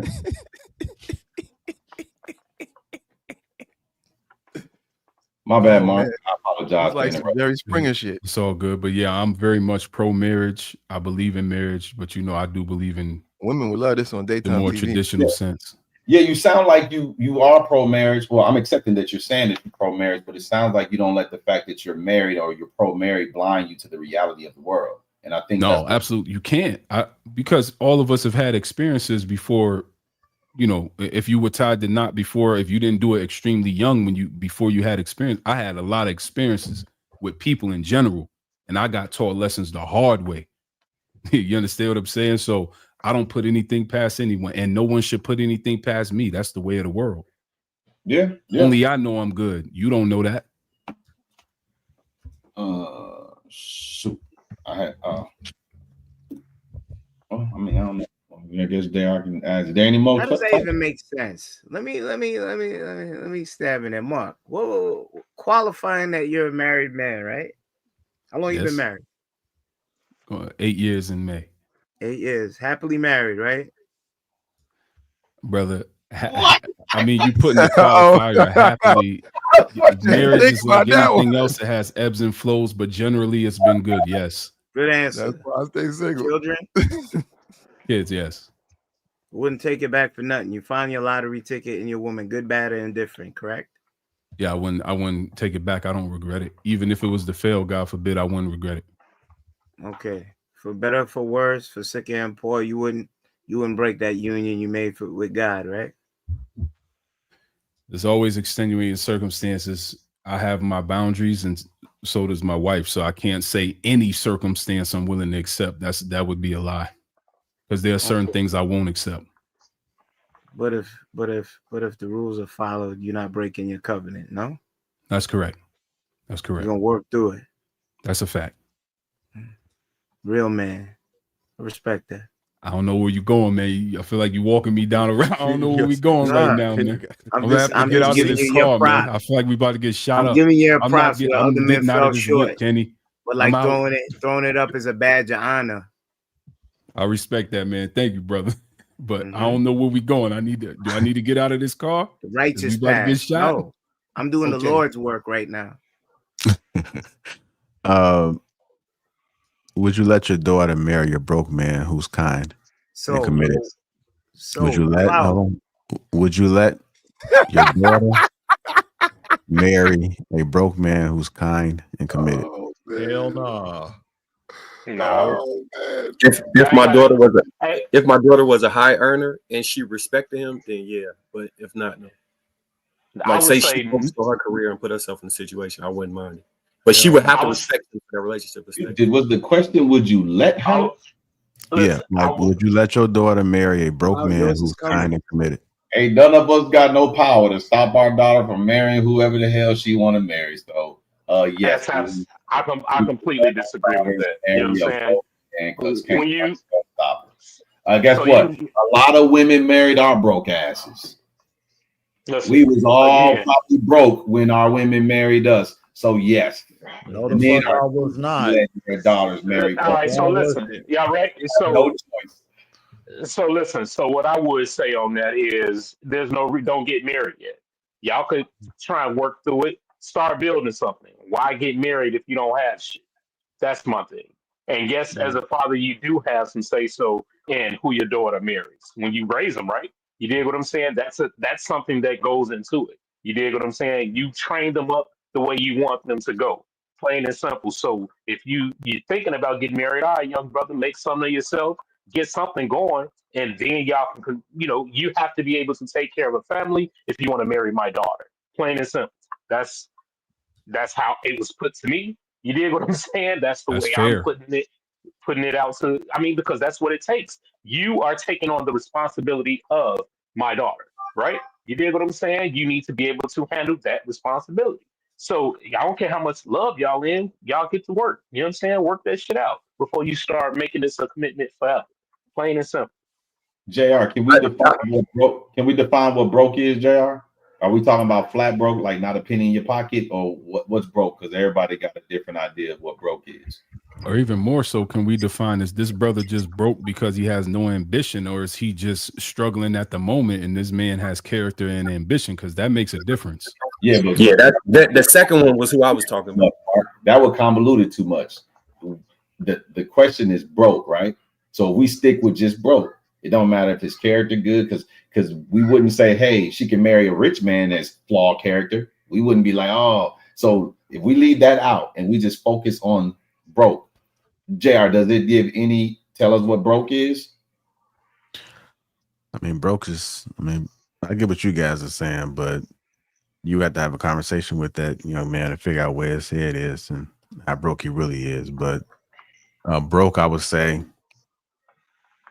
I don't know, making between 15, 25,000. Or what? Less than 250K in assets. What?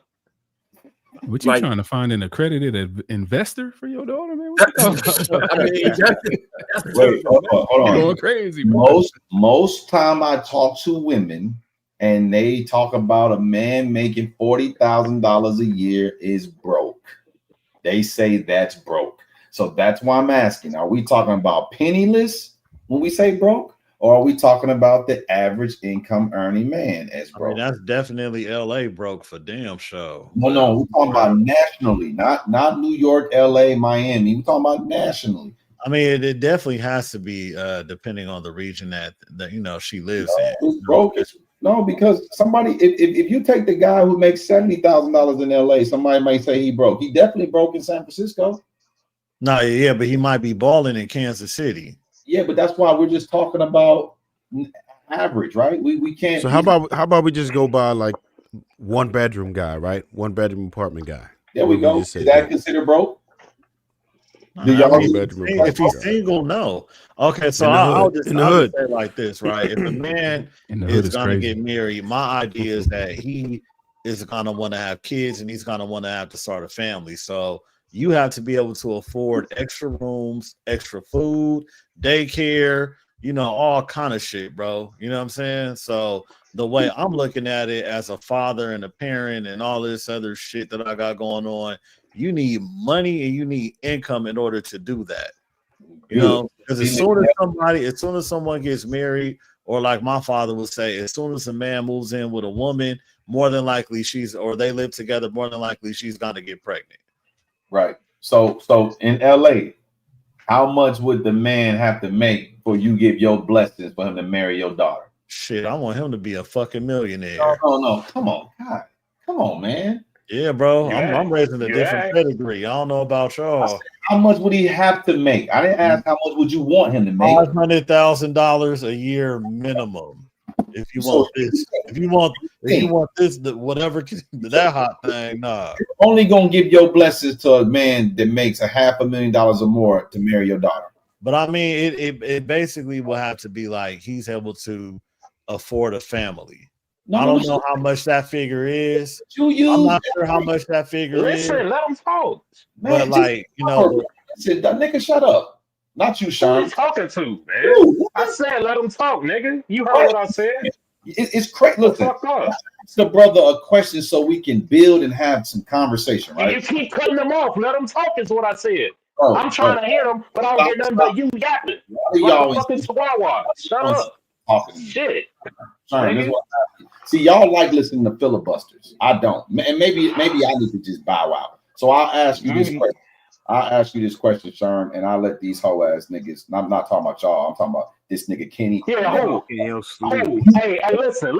That's your last time. In your sleep. That's your last time, my nigga. You got it. Period. You got it. My last time. That's your last time. You got it. It's my last time. Okay. All right. Not having an internet shootout, guys.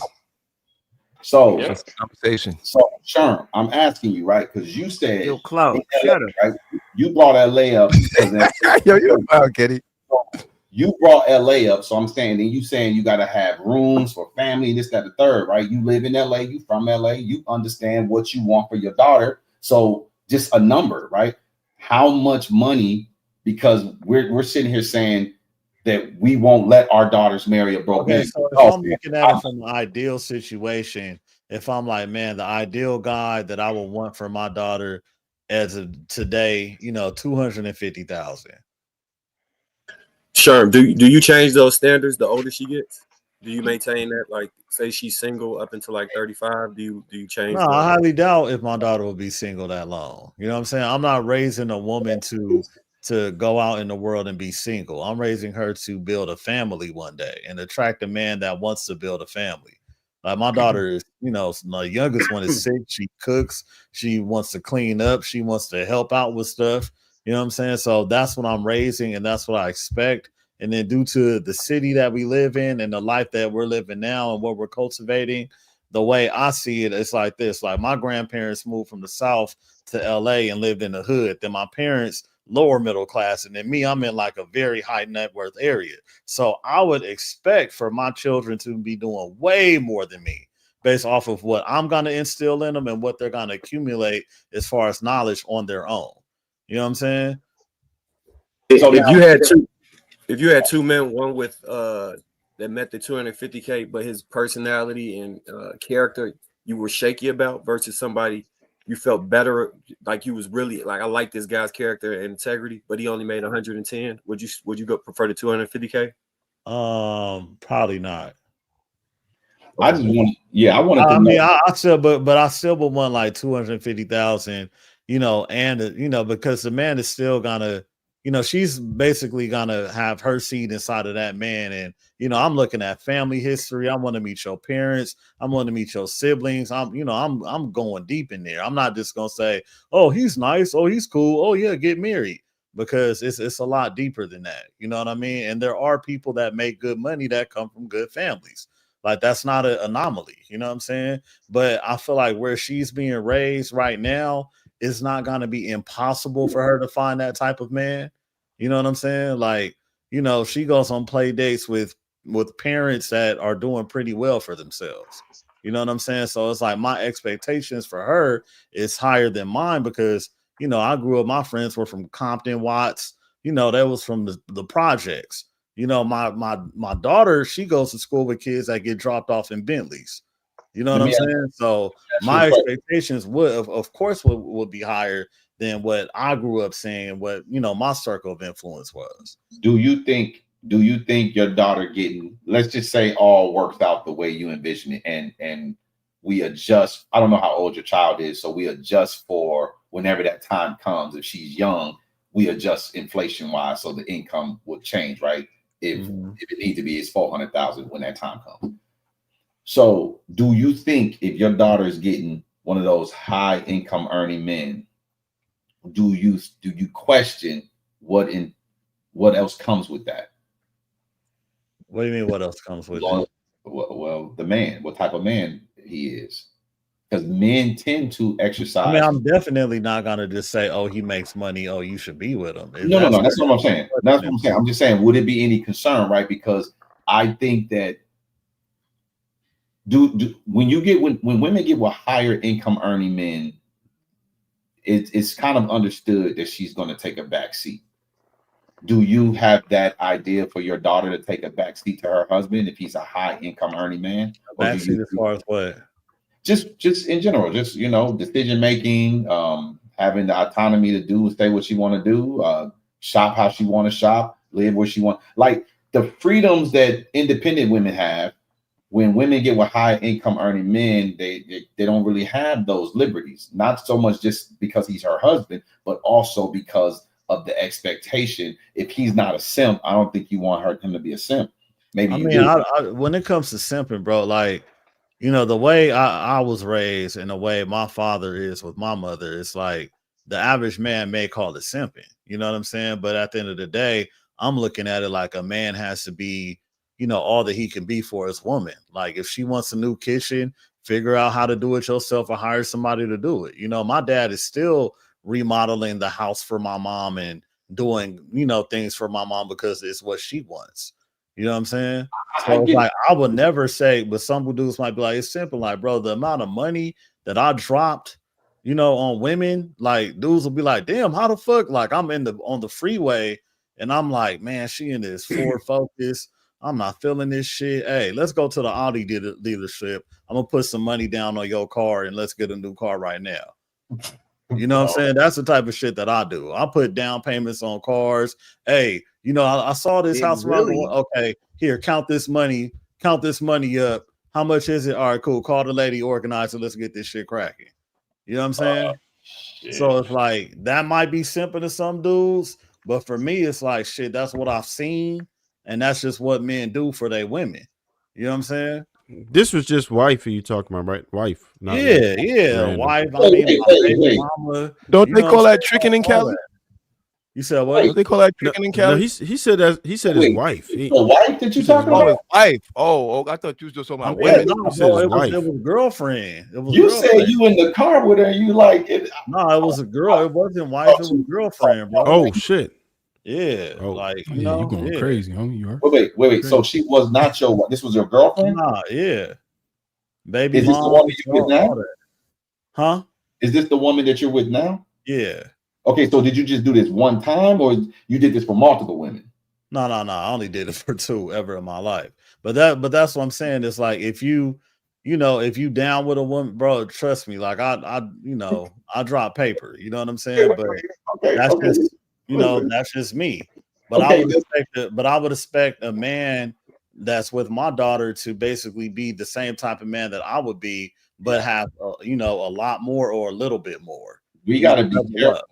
We got to be careful with expecting our daughters to be with guys like us, because depending on how you are, unless you're a dime a dozen, if you're a rare exceptional man, it's hard for our daughters to find rare exceptional men, because most of the time our daughters don't let us do the vetting for them. So our daughters are typically going to bring home the guy she likes and try to get us to accept and bless it. Most of our daughters are not built up to be like, hey, if you like me, if I like you, cool. We got to pass my daddy test. If my daddy don't like you, I don't care how nice you are. I don't care how much I like you. The answer is no. That's not how our culture is. Now, I'm not depends on if your daughter respects you as a man and your love talking to me. If you a father that's hey, you want to talk to me too? Hey, JR, you want to do another side by side so Outlaw can get off his chest when he want to get off? No, I ain't got shit to say to you. When we talk, hey, look, all the talking I got to do with you, God, just know I'm good on you. Y'all just know. I ain't got nothing to say. Homie. You still just know. Talking to me So then. Sherm, I agree with you. It depends on how you raise your children. You dig what I'm saying? How they value you and what they see you got going on. If they want to emulate what they see growing up, then they will uphold those same kind of values and value your opinion. That's what I say from a father that's actually raising kids. You know what I'm saying? To adulthood, not hyperbole. You dig? So. Yeah, you know what I'm saying? We already know, Law daughter is in her mid-20s, and she brought a dude over, and he was spooked. You know what I'm saying? Yeah. He seen me, he was like, "Oh shit!" But it's like we don't play that shit with women in our family, bro. It's not happening. Like we got cousins our age that's scared to bring certain dudes to the house because they already know what's up. Niggas sitting in the car. Like you don't want to go in and help a guy and you set a standard. The women will already know that, hey, I'm not bringing you around them because you a sucker and I know you can't hang, but I still fuck with you anyway. Yeah, period. For the record, bro, unless you just sitting there getting harassed and beat down and stoled on and robbed, like I don't believe in simping when it comes to your wife. You're supposed to go all out for that. That's your job. You can never simp when it comes to your wife. And any goofy dude out there who thinks that taking care of your wife is simping, he's an absolute bozo the clown with the biggest red nose on the planet.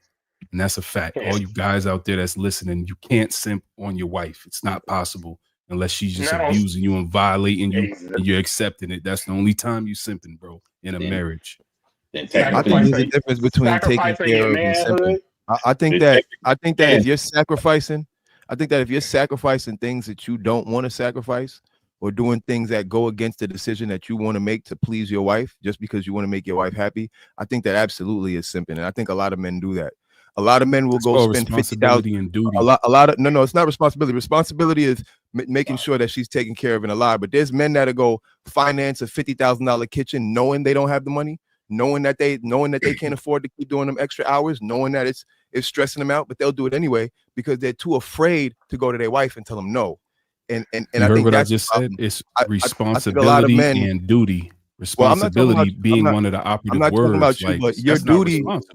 Your duty is also to be able to tell your woman no sometimes. That's part of your duty. I agree with that. 1,000,000%. And I think a lot of men are afraid to tell their woman no, and they disguise that by saying, "Oh, nah, I just give my woman what she wants. Oh, I'm just a provider. I just take care of mine." When really what it is that no, with that too. She just got your ass on lock. She got your ass scared, and if you don't spend that money on what she wants, she's gonna leave your ass, and you're terrified of that. And that's what a lot of men do. I'm not speaking on any of y'all, but that's all inclusive. And when I'm talking about abuse and accepting something you're not supposed to accept, that is simping. I agree with you there.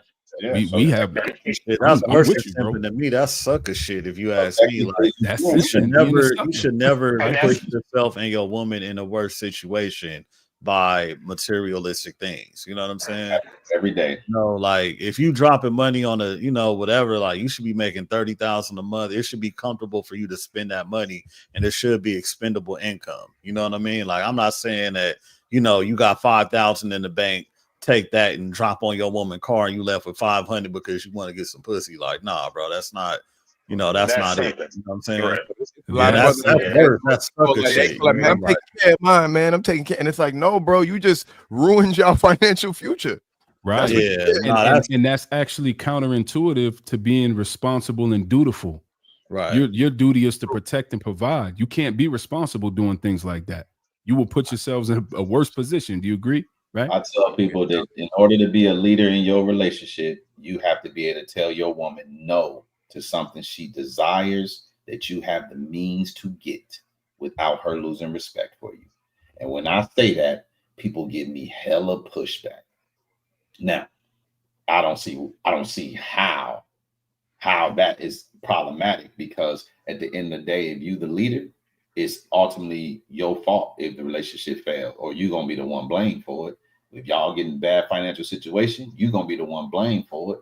So for you not to take the captain's role and tell the people on that ship which direction you going and how it's gonna be, obviously you give grace and you extend an olive branch to your woman where she may need it.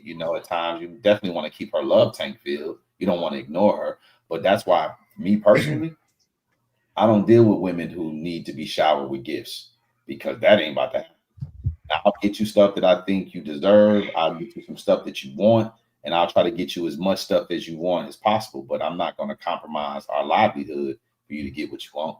Nah, my job is to cover these needs and get you the wants when I can. If I can provide them in an abundance, then cool. And if I can't, so be it.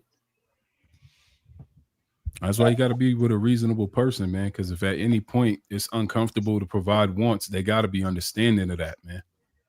Putting the family in a bad position, that's not good for anybody. You on the road to the end once you get there. I want to find out why 2 21-year-olds divorced their wives and broke the holy covenants. Because I know, law, if it was your daughter, he came, he asked for your daughter's hand in marriage, right? With all the right things, and then it was just for a short stay, you'd be highly upset that he made you spend all this money, play with your emotions. This is a very pivotal time that your daughter's transitioning to a man that's supposed to cleave her and do the right thing. Respect and duty was two things that Mr. Mark did say, where you see through the bad times, hills and valleys. That's why I asked him, and he actually kept it 100. He kept it G. Not every time's a good time, but every time's a great time, because I understood the undertaking of what I did when I put a ring on this woman's hand and I said I would love her for life. Well, Kenny, you know what? One thing about that, though, I think that's just really. I find it peculiar. Kenny, I think it's more so just coming from failed leadership. If you know what I'm saying, I wouldn't advise any young man at 21 to get married, right? You haven't even really earned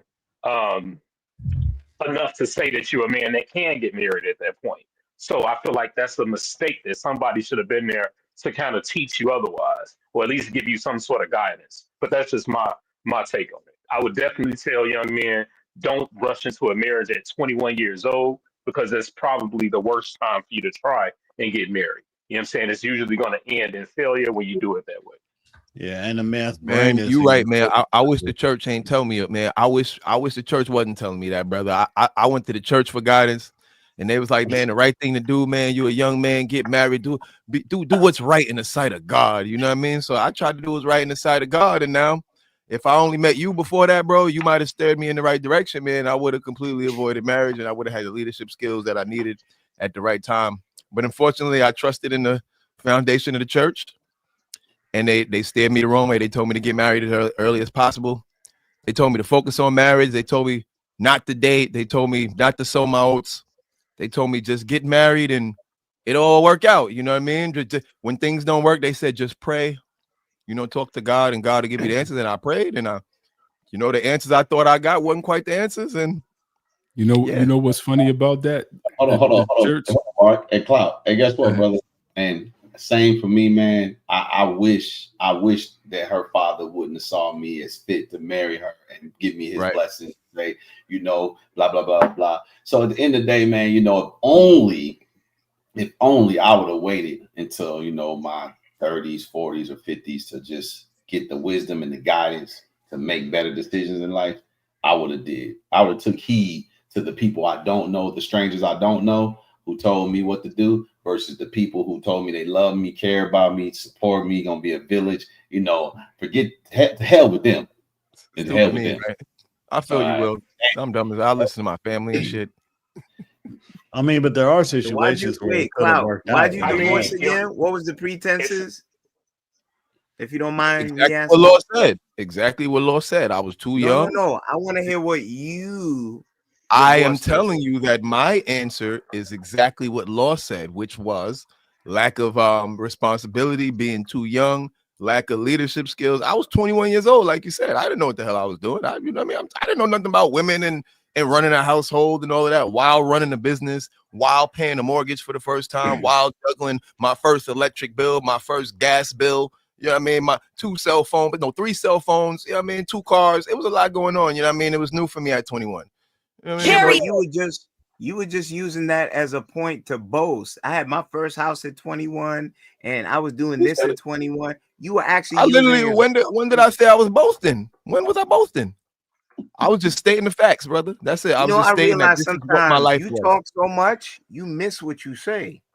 No, I know what I said. I said I bought my first house at 21. I got married at 21. I was running my business. My wife didn't work. Those are just facts that happened. That's not me. It might feel like I'm boasting to you, but that was just normal for me. That was just life. That's what it was. So you had a business. At 21. You had a house. So the business. Yeah, that was just 21. That was just my life. I'm just sharing my life experience. You had a business. Did it fail?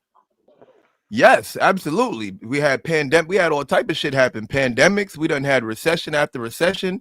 We done had AI. I'm a graphic designer. We done had AI come in and obliterate my marketplace. Absolutely, my business failed. Absolutely. What you talking about? Yeah. Well, we had this conversation months. I was married at 21, brother. I'm 37 now. That business is long gone. When we had this conversation months ago, and I was talking about the ideal trajectory, how I wanted this, that's exactly what I was speaking to. Not knowing how to vet, not having the proper leadership, not being fully mature. That's why I was saying post 25, and having dealt with women prior to that point. But I think that point was missed. I'm glad y'all reiterated in real life that those things is necessary. What we should have did, I think maybe Klaus should have did this too. I think we should have just racked up a lot more bodies and potentially got a woman pregnant because we are irresponsible, and then try to figure life out from there. Because God forbid young black men try to do the right thing and marry a woman and try to build a life with a woman, because it's like, you too young to be trying to do what's right. Go do a lot of wrong. And when you get older, then focus on doing what's right.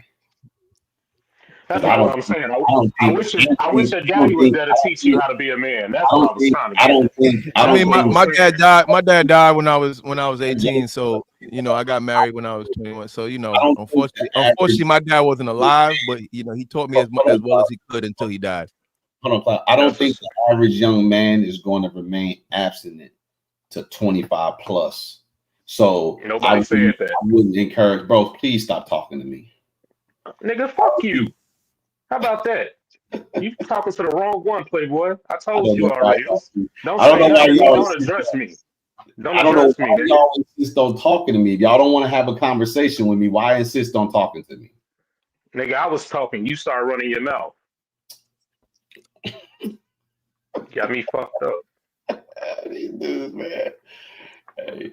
Listen, they make y'all in the factory somewhere. They give y'all, the first thing they give y'all is toughness or a lot of bravado. It's like, hey, first ingredient, give them toughness.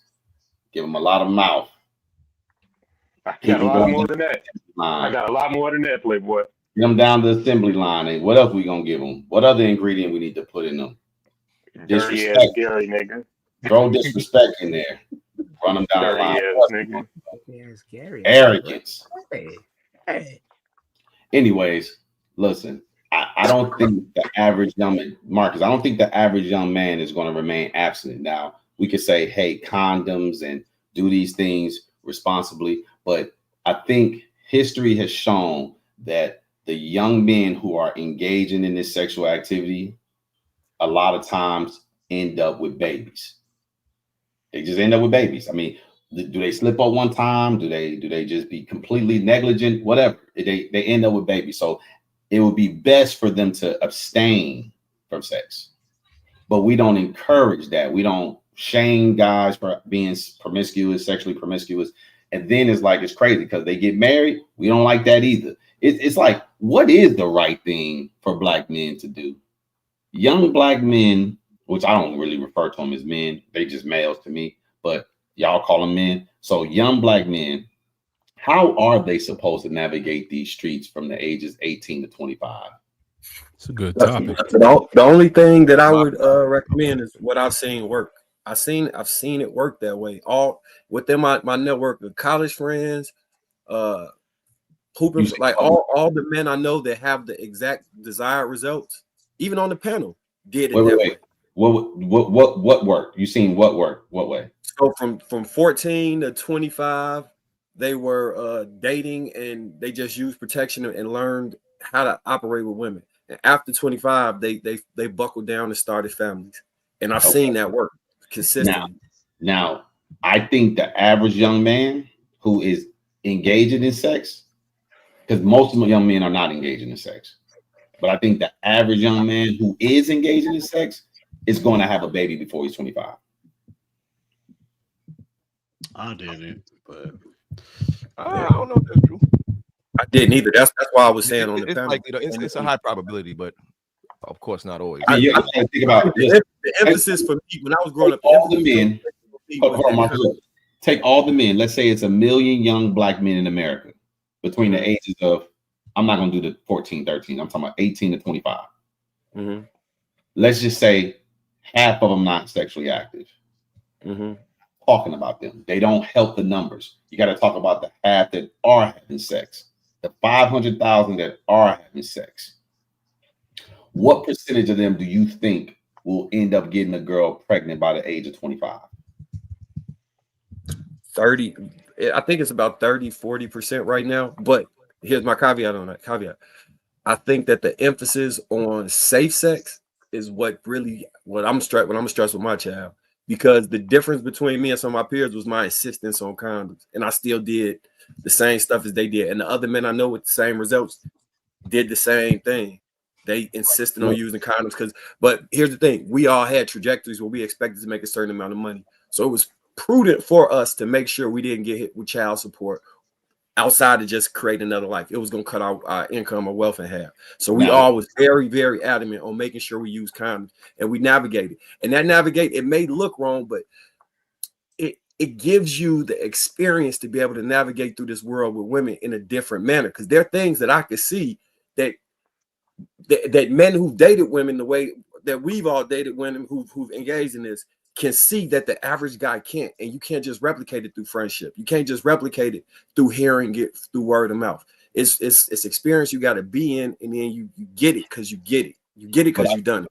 But I think they can learn without necessarily having sex. Now, I'm not advocating for guys to be abstinent. I'm not advocating for anything, what they do with their body. They do whatever the hell they want to do with their body. I'm just looking at, I believe that the majority of boys who are sexually active is going to get a girl pregnant. Majority, I'm going to say over majority. So majority would be 51%. I'm saying more than the minimum majority. I would think it's more so a higher probability, maybe like 60%. Now, obviously, a lot of these girls be getting abortions. They be having miscarriages. That's why a lot of these boys don't necessarily end up with kids. But we can't just look at who has kids and who don't have kids to say they did it right. Sometimes they're stillbirths. miscarriages, abortions, plan Bs. There's all types of stuff that girls do after the fact, or things that happen after the fact where that boy got off the hook where he didn't end up being a parent. But the reality, Black boys can learn so much more how to be a man if they abstain from sex. But we don't push that. We push, hey man up, go out there and do what you do, deal with all these girls. And I'm gonna tell you like this, because most guys don't develop their personality, because most guys don't develop their mentality, once they get with a girl and once they love that girl, that condom coming off, bro. So I can see the point that those other things could have contributed to why those numbers look that way, right? But I think the act of trying to get sex is the thing that developed the personalities. Yeah. Because that biological driver is what pushed me to have to say, I'm gonna keep hollering at these girls. I'm gonna play this game with my cousin where we go and work on that skill set. If I'm not trying to have sex with women, right? I'd just stay in the house and play the game if I was a kid. Like, right. Or, you know, a young man. It's no real. Let me ask you, your mentality and your thought process, do you think that's the norm, or do you think that's more so the exception to the rule? I think it's the norm with people who got the same results. Okay, but that will be an exception to the rule bucket of people. I'm putting the NBA. Everybody in the NBA becomes the norm, right? If you do it, everybody in the NBA.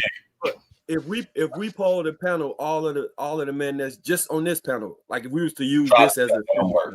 Try to do that multiple times. That don't work. People don't answer questions. Well, I think they'll answer my questions. So if we poll the panel, everybody who had sex prior to marriage, did not have kids, and then got married and created a family, can you raise your hand? Well, I didn't create a family, but I ain't got no kids still. I'm still kicking. That includes Lon Sherm, right?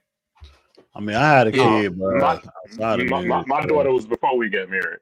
Yeah. Okay. I didn't have no kids too. I got married, got divorced. I got married before I had kids too. That happened to me too. But the point is, if you get a group of men that a narrative fits, that don't mean that's the norm. That's fair. And so my friend, I got plenty of friends. Most of my friends have never been married. Now, the friends I had from childhood, my adult, like when the friends I met in my adult life, yeah, there's a lot of guys that I'm friends with that are married. But my friends from my childhood, most of them still aren't married. How old are you, Will? I'm 42. Oh, okay. All right. Most of my friends from my childhood are not married. And they got kids. And most of them had kids before they was 25. Sex education is very important, man. It's a very the right sexual education can save you from having unplanned pregnancies for sure. Well, most of them didn't have kids as teenagers though. They had kids as adults. So I don't have a lot of friends that were teenage parents. I only have one that I can think of off the top of my head. Most of my friends was athletes and were trying to have no kids. And even the guys I went to school with that weren't athletes, most of them didn't have kids until after they graduated high school. But when you get in a serious relationship with a woman, that condom is coming off. For sure.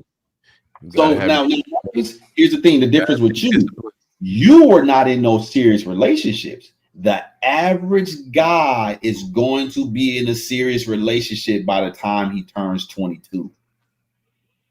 And so if he's in a serious relationship, he's an adult, he committed to her, she committed to him. Hell, they don't even got to be committed to each other, condom coming off. But let alone if they committed to each other, bro, they're not going to keep wearing condoms when you in a relationship. So to tell them not to have sex, keep wearing a condom with your girlfriend, especially when you live together, hey man, keep that condom on, that ain't happening. Yeah, I was in a committed relationship. I just was cheating. That is where you finished. It matters how you finish. It don't matter how the process goes. It matters how it ends. No, that's right. But at the end of the day, that's what I'm saying. Marcus has all these little short spats, right? Like, oh, I'm just hitting her. Maybe my relationship lasted 18 hours, right? You know what I'm saying? You ain't in a committed relationship with a woman. You ain't living with her. So a lot of times And this is why I'm throwing you in there, Marcus, because I keep telling people on this panel, not this particular panel, just talking about on the Lapeef Network. I'm like, look, bro, we love to take our lived experience and extrapolate that over men in general as if that's anywhere close to the norm. And a lot of times when guys come on panels, they're either an exception to the rule or they try to present as if they're an exception to the rule. I think of everybody that I've talked to on social media, for the most part, you're the only one who has accolades that most people would adhere to, be like, yeah, he probably was that dude to some degree. Because I mean, you can't be your height and play for prestigious university that you played for, national championship university like that, and people think that you ain't getting women almost a dime a dozen, right? But then it's like when you talk, you're talking from your lived experience. And although I think you bring your perspective down to earth as much as you possibly can, and I think you hover right above earth most of the time, right above the soil. I don't think you far from the soil. I don't think you living in the clouds at all. But sometimes you're still a little higher than what the average guy could ascend to. And then it's like, oh, I'm like, Marcus, most of the stuff I agree with you though. Probably like 85% stuff I agree. Yeah, it's just sometimes, you know, and we don't agree with everything anybody say anyway. So it's not like I'm supposed to agree with everything you say. You're not going to agree with everything I say. But some of that, I think, because you've never not been, because you gained this notoriety and success in high school. So you didn't have to live through your early 20s not knowing what it's like to be partially famous or having connections or access to women, right? This has been your lived experience your whole life. So you can't remove yourself from it and put yourself in the shoes of a guy like somebody that, okay, I'm gonna take this shot. I don't even take the shot because it's gonna sound like a shot. Kenny, don't take the shot. I'm saying it's gonna sound like a shot, but I'm just trying to correlate something. Kenny addressed that he struggled more so when he was younger, right? So a person in your position can't relate to a person in his position, and a person in his position can't relate to a person in your position. So it creates it's a huge divide, and a lot of times that both people, you and him, may speak as if that divide don't exist, and it's like y'all both wrong. Y'all talking about something y'all don't know nothing about. See, I'm in the middle of what y'all lived. I'm smack in the middle. I had a little bit of success. I had some success. I went to college on a scholarship, but I wasn't the big phenom, right? I went to a Division II school on scholarship. I didn't have just women just throwing themselves at me just because of where I went to school. And I'm not saying that the women didn't like you for you, but a lot of women want to get close to you because of who you are, right? But at the same time, I was still with my high school sweetheart because we started dating at 14 and we got married at 21. We had breakups in between, but I didn't have the chances to just go date a whole bunch of girls like y'all could have. I did date girls because we broke up, but I didn't have that. Oh, I'm just dating like you would be doing. And I didn't have that. I can't get a girl because I was with somebody. So at the end of the day, I'm in the middle. I can relate to what he's saying. I can relate to what you're saying, but I don't think either one of you can relate to each other. Y'all just too far apart from each other. If that makes any sense. I don't know if I lost y'all.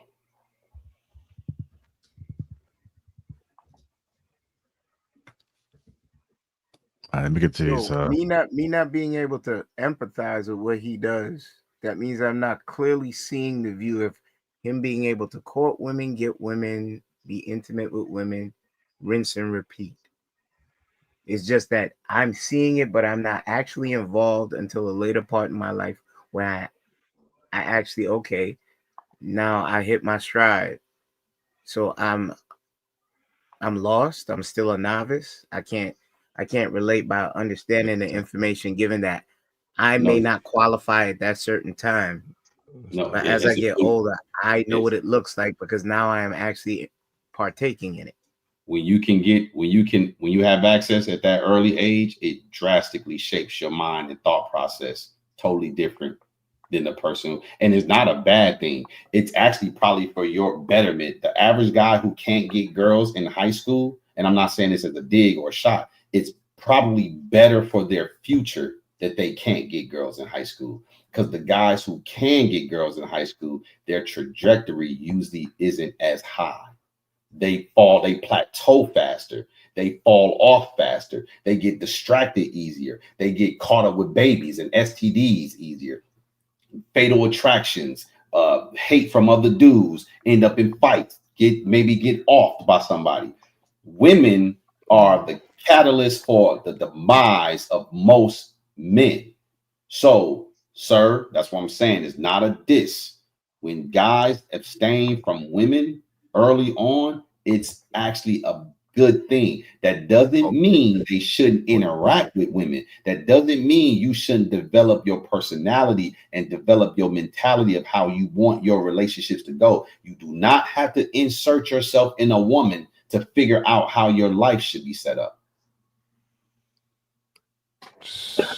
I agree with that, man, because I ain't gonna lie. When I was young, trying to get a nut definitely led me to a lot of places that it didn't need to lead me to. You know what I'm saying? I done wasted a lot of resources, time that could have been spent on doing other things. And I think a lot of men, this is a lot of men's story. Like when you imagine what you could have done with that extra time, with that extra money you spent, it's like you could be a whole nother person in some cases, a whole nother career field. You could have lived 2 other lives, but women eat up so much of your energy to be productive and to create and to literally all your money, your actual physical resources. It's wild. I mean, I feel that, but I feel like a lot of men say this after the fact and forget that, you know, sex was the most highest value thing ever when you're 16 to 25. You know what I'm saying? Like the things that, well, I'm not sure about anybody else, but that I've done, you know what I'm saying, just to get some as a kid was crazy. You know what I'm saying? Like, man, we got these girls in the projects. Y'all down to go? Yeah, you know, or going to a crazy neighborhood just to pick a girl up and bring her back to the house. And, you know, like, bro, you'll stay up till 3 a.m. You know what I mean? Phone on loud, whatever, you know, and we got to remember that. But I also feel that this is the way that God designed it. You know, your hormones are raging. Nothing else is more important, but it's like that so we as humans can reproduce. Like in the animal world, and you know, with other mammals, like they fight each other. You know, bucks are like deers go at it. You know, bucking each other's head just to see who's the strongest man, because that male is gonna have sex with the women. You know what I mean? It's the same in the human animal kingdom. You know what I mean? Like we have these drivers that tell us, "Hey, we need to reproduce." You know what I'm saying? But it's so when we get older and the testosterone levels drop, then we reflect like, damn, man, you know, back then it's like, bro, if you go back to that time, you'll be the same exact person as you were, bro. You know what I mean? That's just how men are. I would change everything if I can rewind time. Yeah, of course, but we all say this after the fact. But then it's like, shit, tell me you didn't drive an hour plus just to pick a girl up and take her to your house and do your thing and drive her all the way back. I mean, now as a adult, you'll probably be like, hell no, I wouldn't do that. No, I'm saying, but see, wisdom, if you learn and you know better, you know, see, most of us were not taught. I know I wasn't taught, you know, I didn't have a daddy in my life. So no, I was not taught. I had to figure out life on my own. My uncles weren't invested like that. So I had to figure life out on my own. I turned out pretty good. But the process, the journey was not a journey that I wish young men go through. I wish young men had a trajectory, a blueprint. Now they're going to sway and stray from it to some degree, but most of us don't have a blueprint. Even if we got fathers in our lives, we don't have blueprints. Most men ain't teaching their sons a blueprint because most men don't have blueprint for their lives. People are just winging it. And we do what we think is right, what we try to teach them to whatever capacity we have. Most fathers, I know this for a fact because I got friends that got kids, and I know men that got kids, and I'm like, most men don't go seek out information to gain wisdom to bring it back to the hive to teach their sons, to make sure their sons don't fall. I mean, I feel the wisdom part, but then I'm talking about like nature, bro. This is like nature versus nurture argument. Nature is telling you, hey man, you need to get up and go get that. Right, but Sherm, but the difference between nature for us, we're at the top of the food chain. See, a deer is going to fight. You know why? Because there ain't just a whole bunch of scattered deer around in that little colony where he could just pick. We have the world as our oyster, and we don't need to mate as fast as a deer needs to mate. Deer have to do that, and God put it in them to continue to mate. You know why? Because they're our food source. So they have to do it for us. They think they're mating for themselves. They're actually mating for us, so we can eat them. Nah, man, we're still mammals at the end of the day, bro. I feel what you're talking about. We have a conscious, but we are still mammals. And if it wasn't for God making men horny and whatever, a lot of us will not be born in the world to reproduce, bro. Yeah, right. You got to agree too, Sherm. There's this thing called free will that the animal kingdom can't exercise. Right. They move purely instinctually. We have free will, and we have the free will to exercise discipline, which is the biggest caveat of them all, which is why brothers on this panel all have different experiences. Some of us didn't, and some of us did. And some of us, maybe like me and Will, probably was a mix of the two. We probably came to a specific knowledge at some point and had to instill discipline in ourselves and exercise that once we realized we was moving goofy. You feel what I'm saying? When did you realize this? I realized it when I was in probably like around the 6th grade. Because I can tell you all through high school, I didn't drink, I didn't smoke. Oh no! I'm talking about like chasing tail, bro. Like I'm not. Oh, even chasing tail. I mean, I like girls. I think we all like girls. We all wanted the baddest chick. And who didn't want the baddest chick? But at some point, you understood what came with that. I mean, the guys who had their head on their shoulders the right way, you knew what came with that. I mean, but then it's like furthermore, in reality, you were married at 21 and you had in-home cat when a lot of dudes didn't have that at all. Right, but you know why I was able to be in that position? Because when I met my ex-wife, at the time we was 14, I saw a girl who was smart, who I thought was pretty, who I thought was smart, and who I thought was sexy. And so I went after what I liked. Now, I didn't want just the sexy, dumb girl. I didn't want that. So the nerdy girls, a lot of dudes will see them, but they don't really want to deal with them because a lot of dudes are trying to be so cool, right? Me and her could do homework together. We can work, study together. That's dope to me, me and my girlfriend studying for a test. But a lot of dudes, they want their girl to do the work for them. So my cloth was just a little different. And I don't know what God put in me because my homeboys wasn't like that. I didn't have homeboys. I mean, some of my homeboys were smart, but most of my homeboys were just like, yo, they wanted the girl that was hot and fast. And although, but at the end of the day, you still wanted a woman that you could have, engage with. You know what I'm saying? And that's my whole point, bro. It's like that's just how we're designed. Like I would definitely tell my sons, different than what I was taught. I won't tell him to go out there and have sex with as many women as you can. I'll be like, man, just get you one solid one you could depend on it and keep it pushing. You know what I mean? And I will agree, like a lot of us were trained to be out, to be out there and just have sex with a lot of women that we can. You know what I mean? But I would rather take a spin on it and be like, look, man, I know you're gonna want to have sex with women, period, point blank. But if you just limit your exposure to how many, keep a solid one with you that you could depend on, like what you found, Will, I would definitely preach that over the latter. But I'm not gonna be like, man, just have discipline and be absent, practice abstinence and be so. I'm definitely not gonna do that. If I can redo it over, that's why I'm asking you what age, because if I can redo it, I would stay a virgin all the way till I graduate college. I would have stayed until I got married, and I would prefer my wife be the same. That's what I would have did. On what I know now, I would not have no sexual interactions in high school, no sexual interactions in college. That's what I'm saying. It's like, but that's a nature versus nurture. Like a lot of men wait till they testosterone level plummet and then just be like, man, if I could go, it's like, bro, it's never gonna be that way. It has nothing to do with plummeting testosterone. It has to do with coming to realizations and coming into the knowledge of moving a certain way wasn't beneficial for you. I understand it, but it's after the fact. Discipline is. I'm sorry, bro. I don't mean to overtalk you. What'd you say? Oh, my bad. No, I said I wanted to. Basically, I'm saying like all of us could reflect and be like, okay, some things I would change. You know what I mean? Like, man, I probably wouldn't take this risk or do that or make these crazy risky decisions. But our brains aren't fully developed until 25. And a lot of men, between the ages of being born at 25, we take, risks that don't even make fucking sense. You know what I'm saying? Because our brains haven't even fully matured. On top of that, our hormones are going crazy.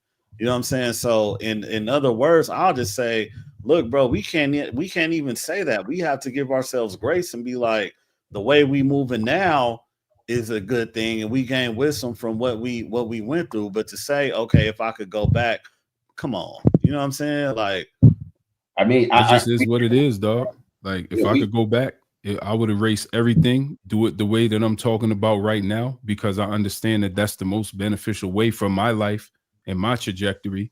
And I do believe I would have even been way further along. Who knows who I would have been had I not had distractions or bought into the BS of the street culture and all this stupid stuff I did that was not beneficial to me at all. All it did was give me more wounds, more trauma, more problems that I have to deal with on a daily basis and try to remediate and try to mediate on a daily basis. Like, it didn't benefit me, bro. It wasn't a win. I gained nothing from it. Not only that, but I mean, that's the lessons we learn as, you know, human beings. It's like, there's a lot of shit that I wish I could take back. You know, a lot of Marcus thinking, boy, over there. No, that's I was because this is the thing that was throwing me off. You like, not me, man. This 6'7" frame, I got all the Jones. I'm good. Like, the thing about it though, Sherm, is this. Obviously, everybody got shoulda, coulda, wouldas. That happens for everybody in life. I don't know nobody that said my life turned out 100% the way I wanted it to turn out. And we're just, the reason why we have these shoulda, coulda, wouldas is because we didn't have a blueprint to follow. We were trying to figure it out. And then hindsight usually tells us when we made a bad decision. In the moment, if we knew it was a bad decision, we more than likely would avoid making it. Yeah. It's like most people, unless they're going to commit a crime, most people don't always know when what they're about to do is a bad decision until whatever transpires, right? Mm-hmm. So what I'm saying is, young boys today, if there was a 1,000 young boys watching us right now, there were 16, 17, I would implore them, bro, if you sleeping around right now, stop. You're not missing nothing. You think you're missing something. You're going to regret it more. It's going to be more of a detriment to your life than will be a benefit to your life. Because again, even if everything goes well, you don't have any kids, you don't catch no STDs, you don't run into no beef with no rival dude trying to fight you over a girl, right? Everything turns out okay for the most part.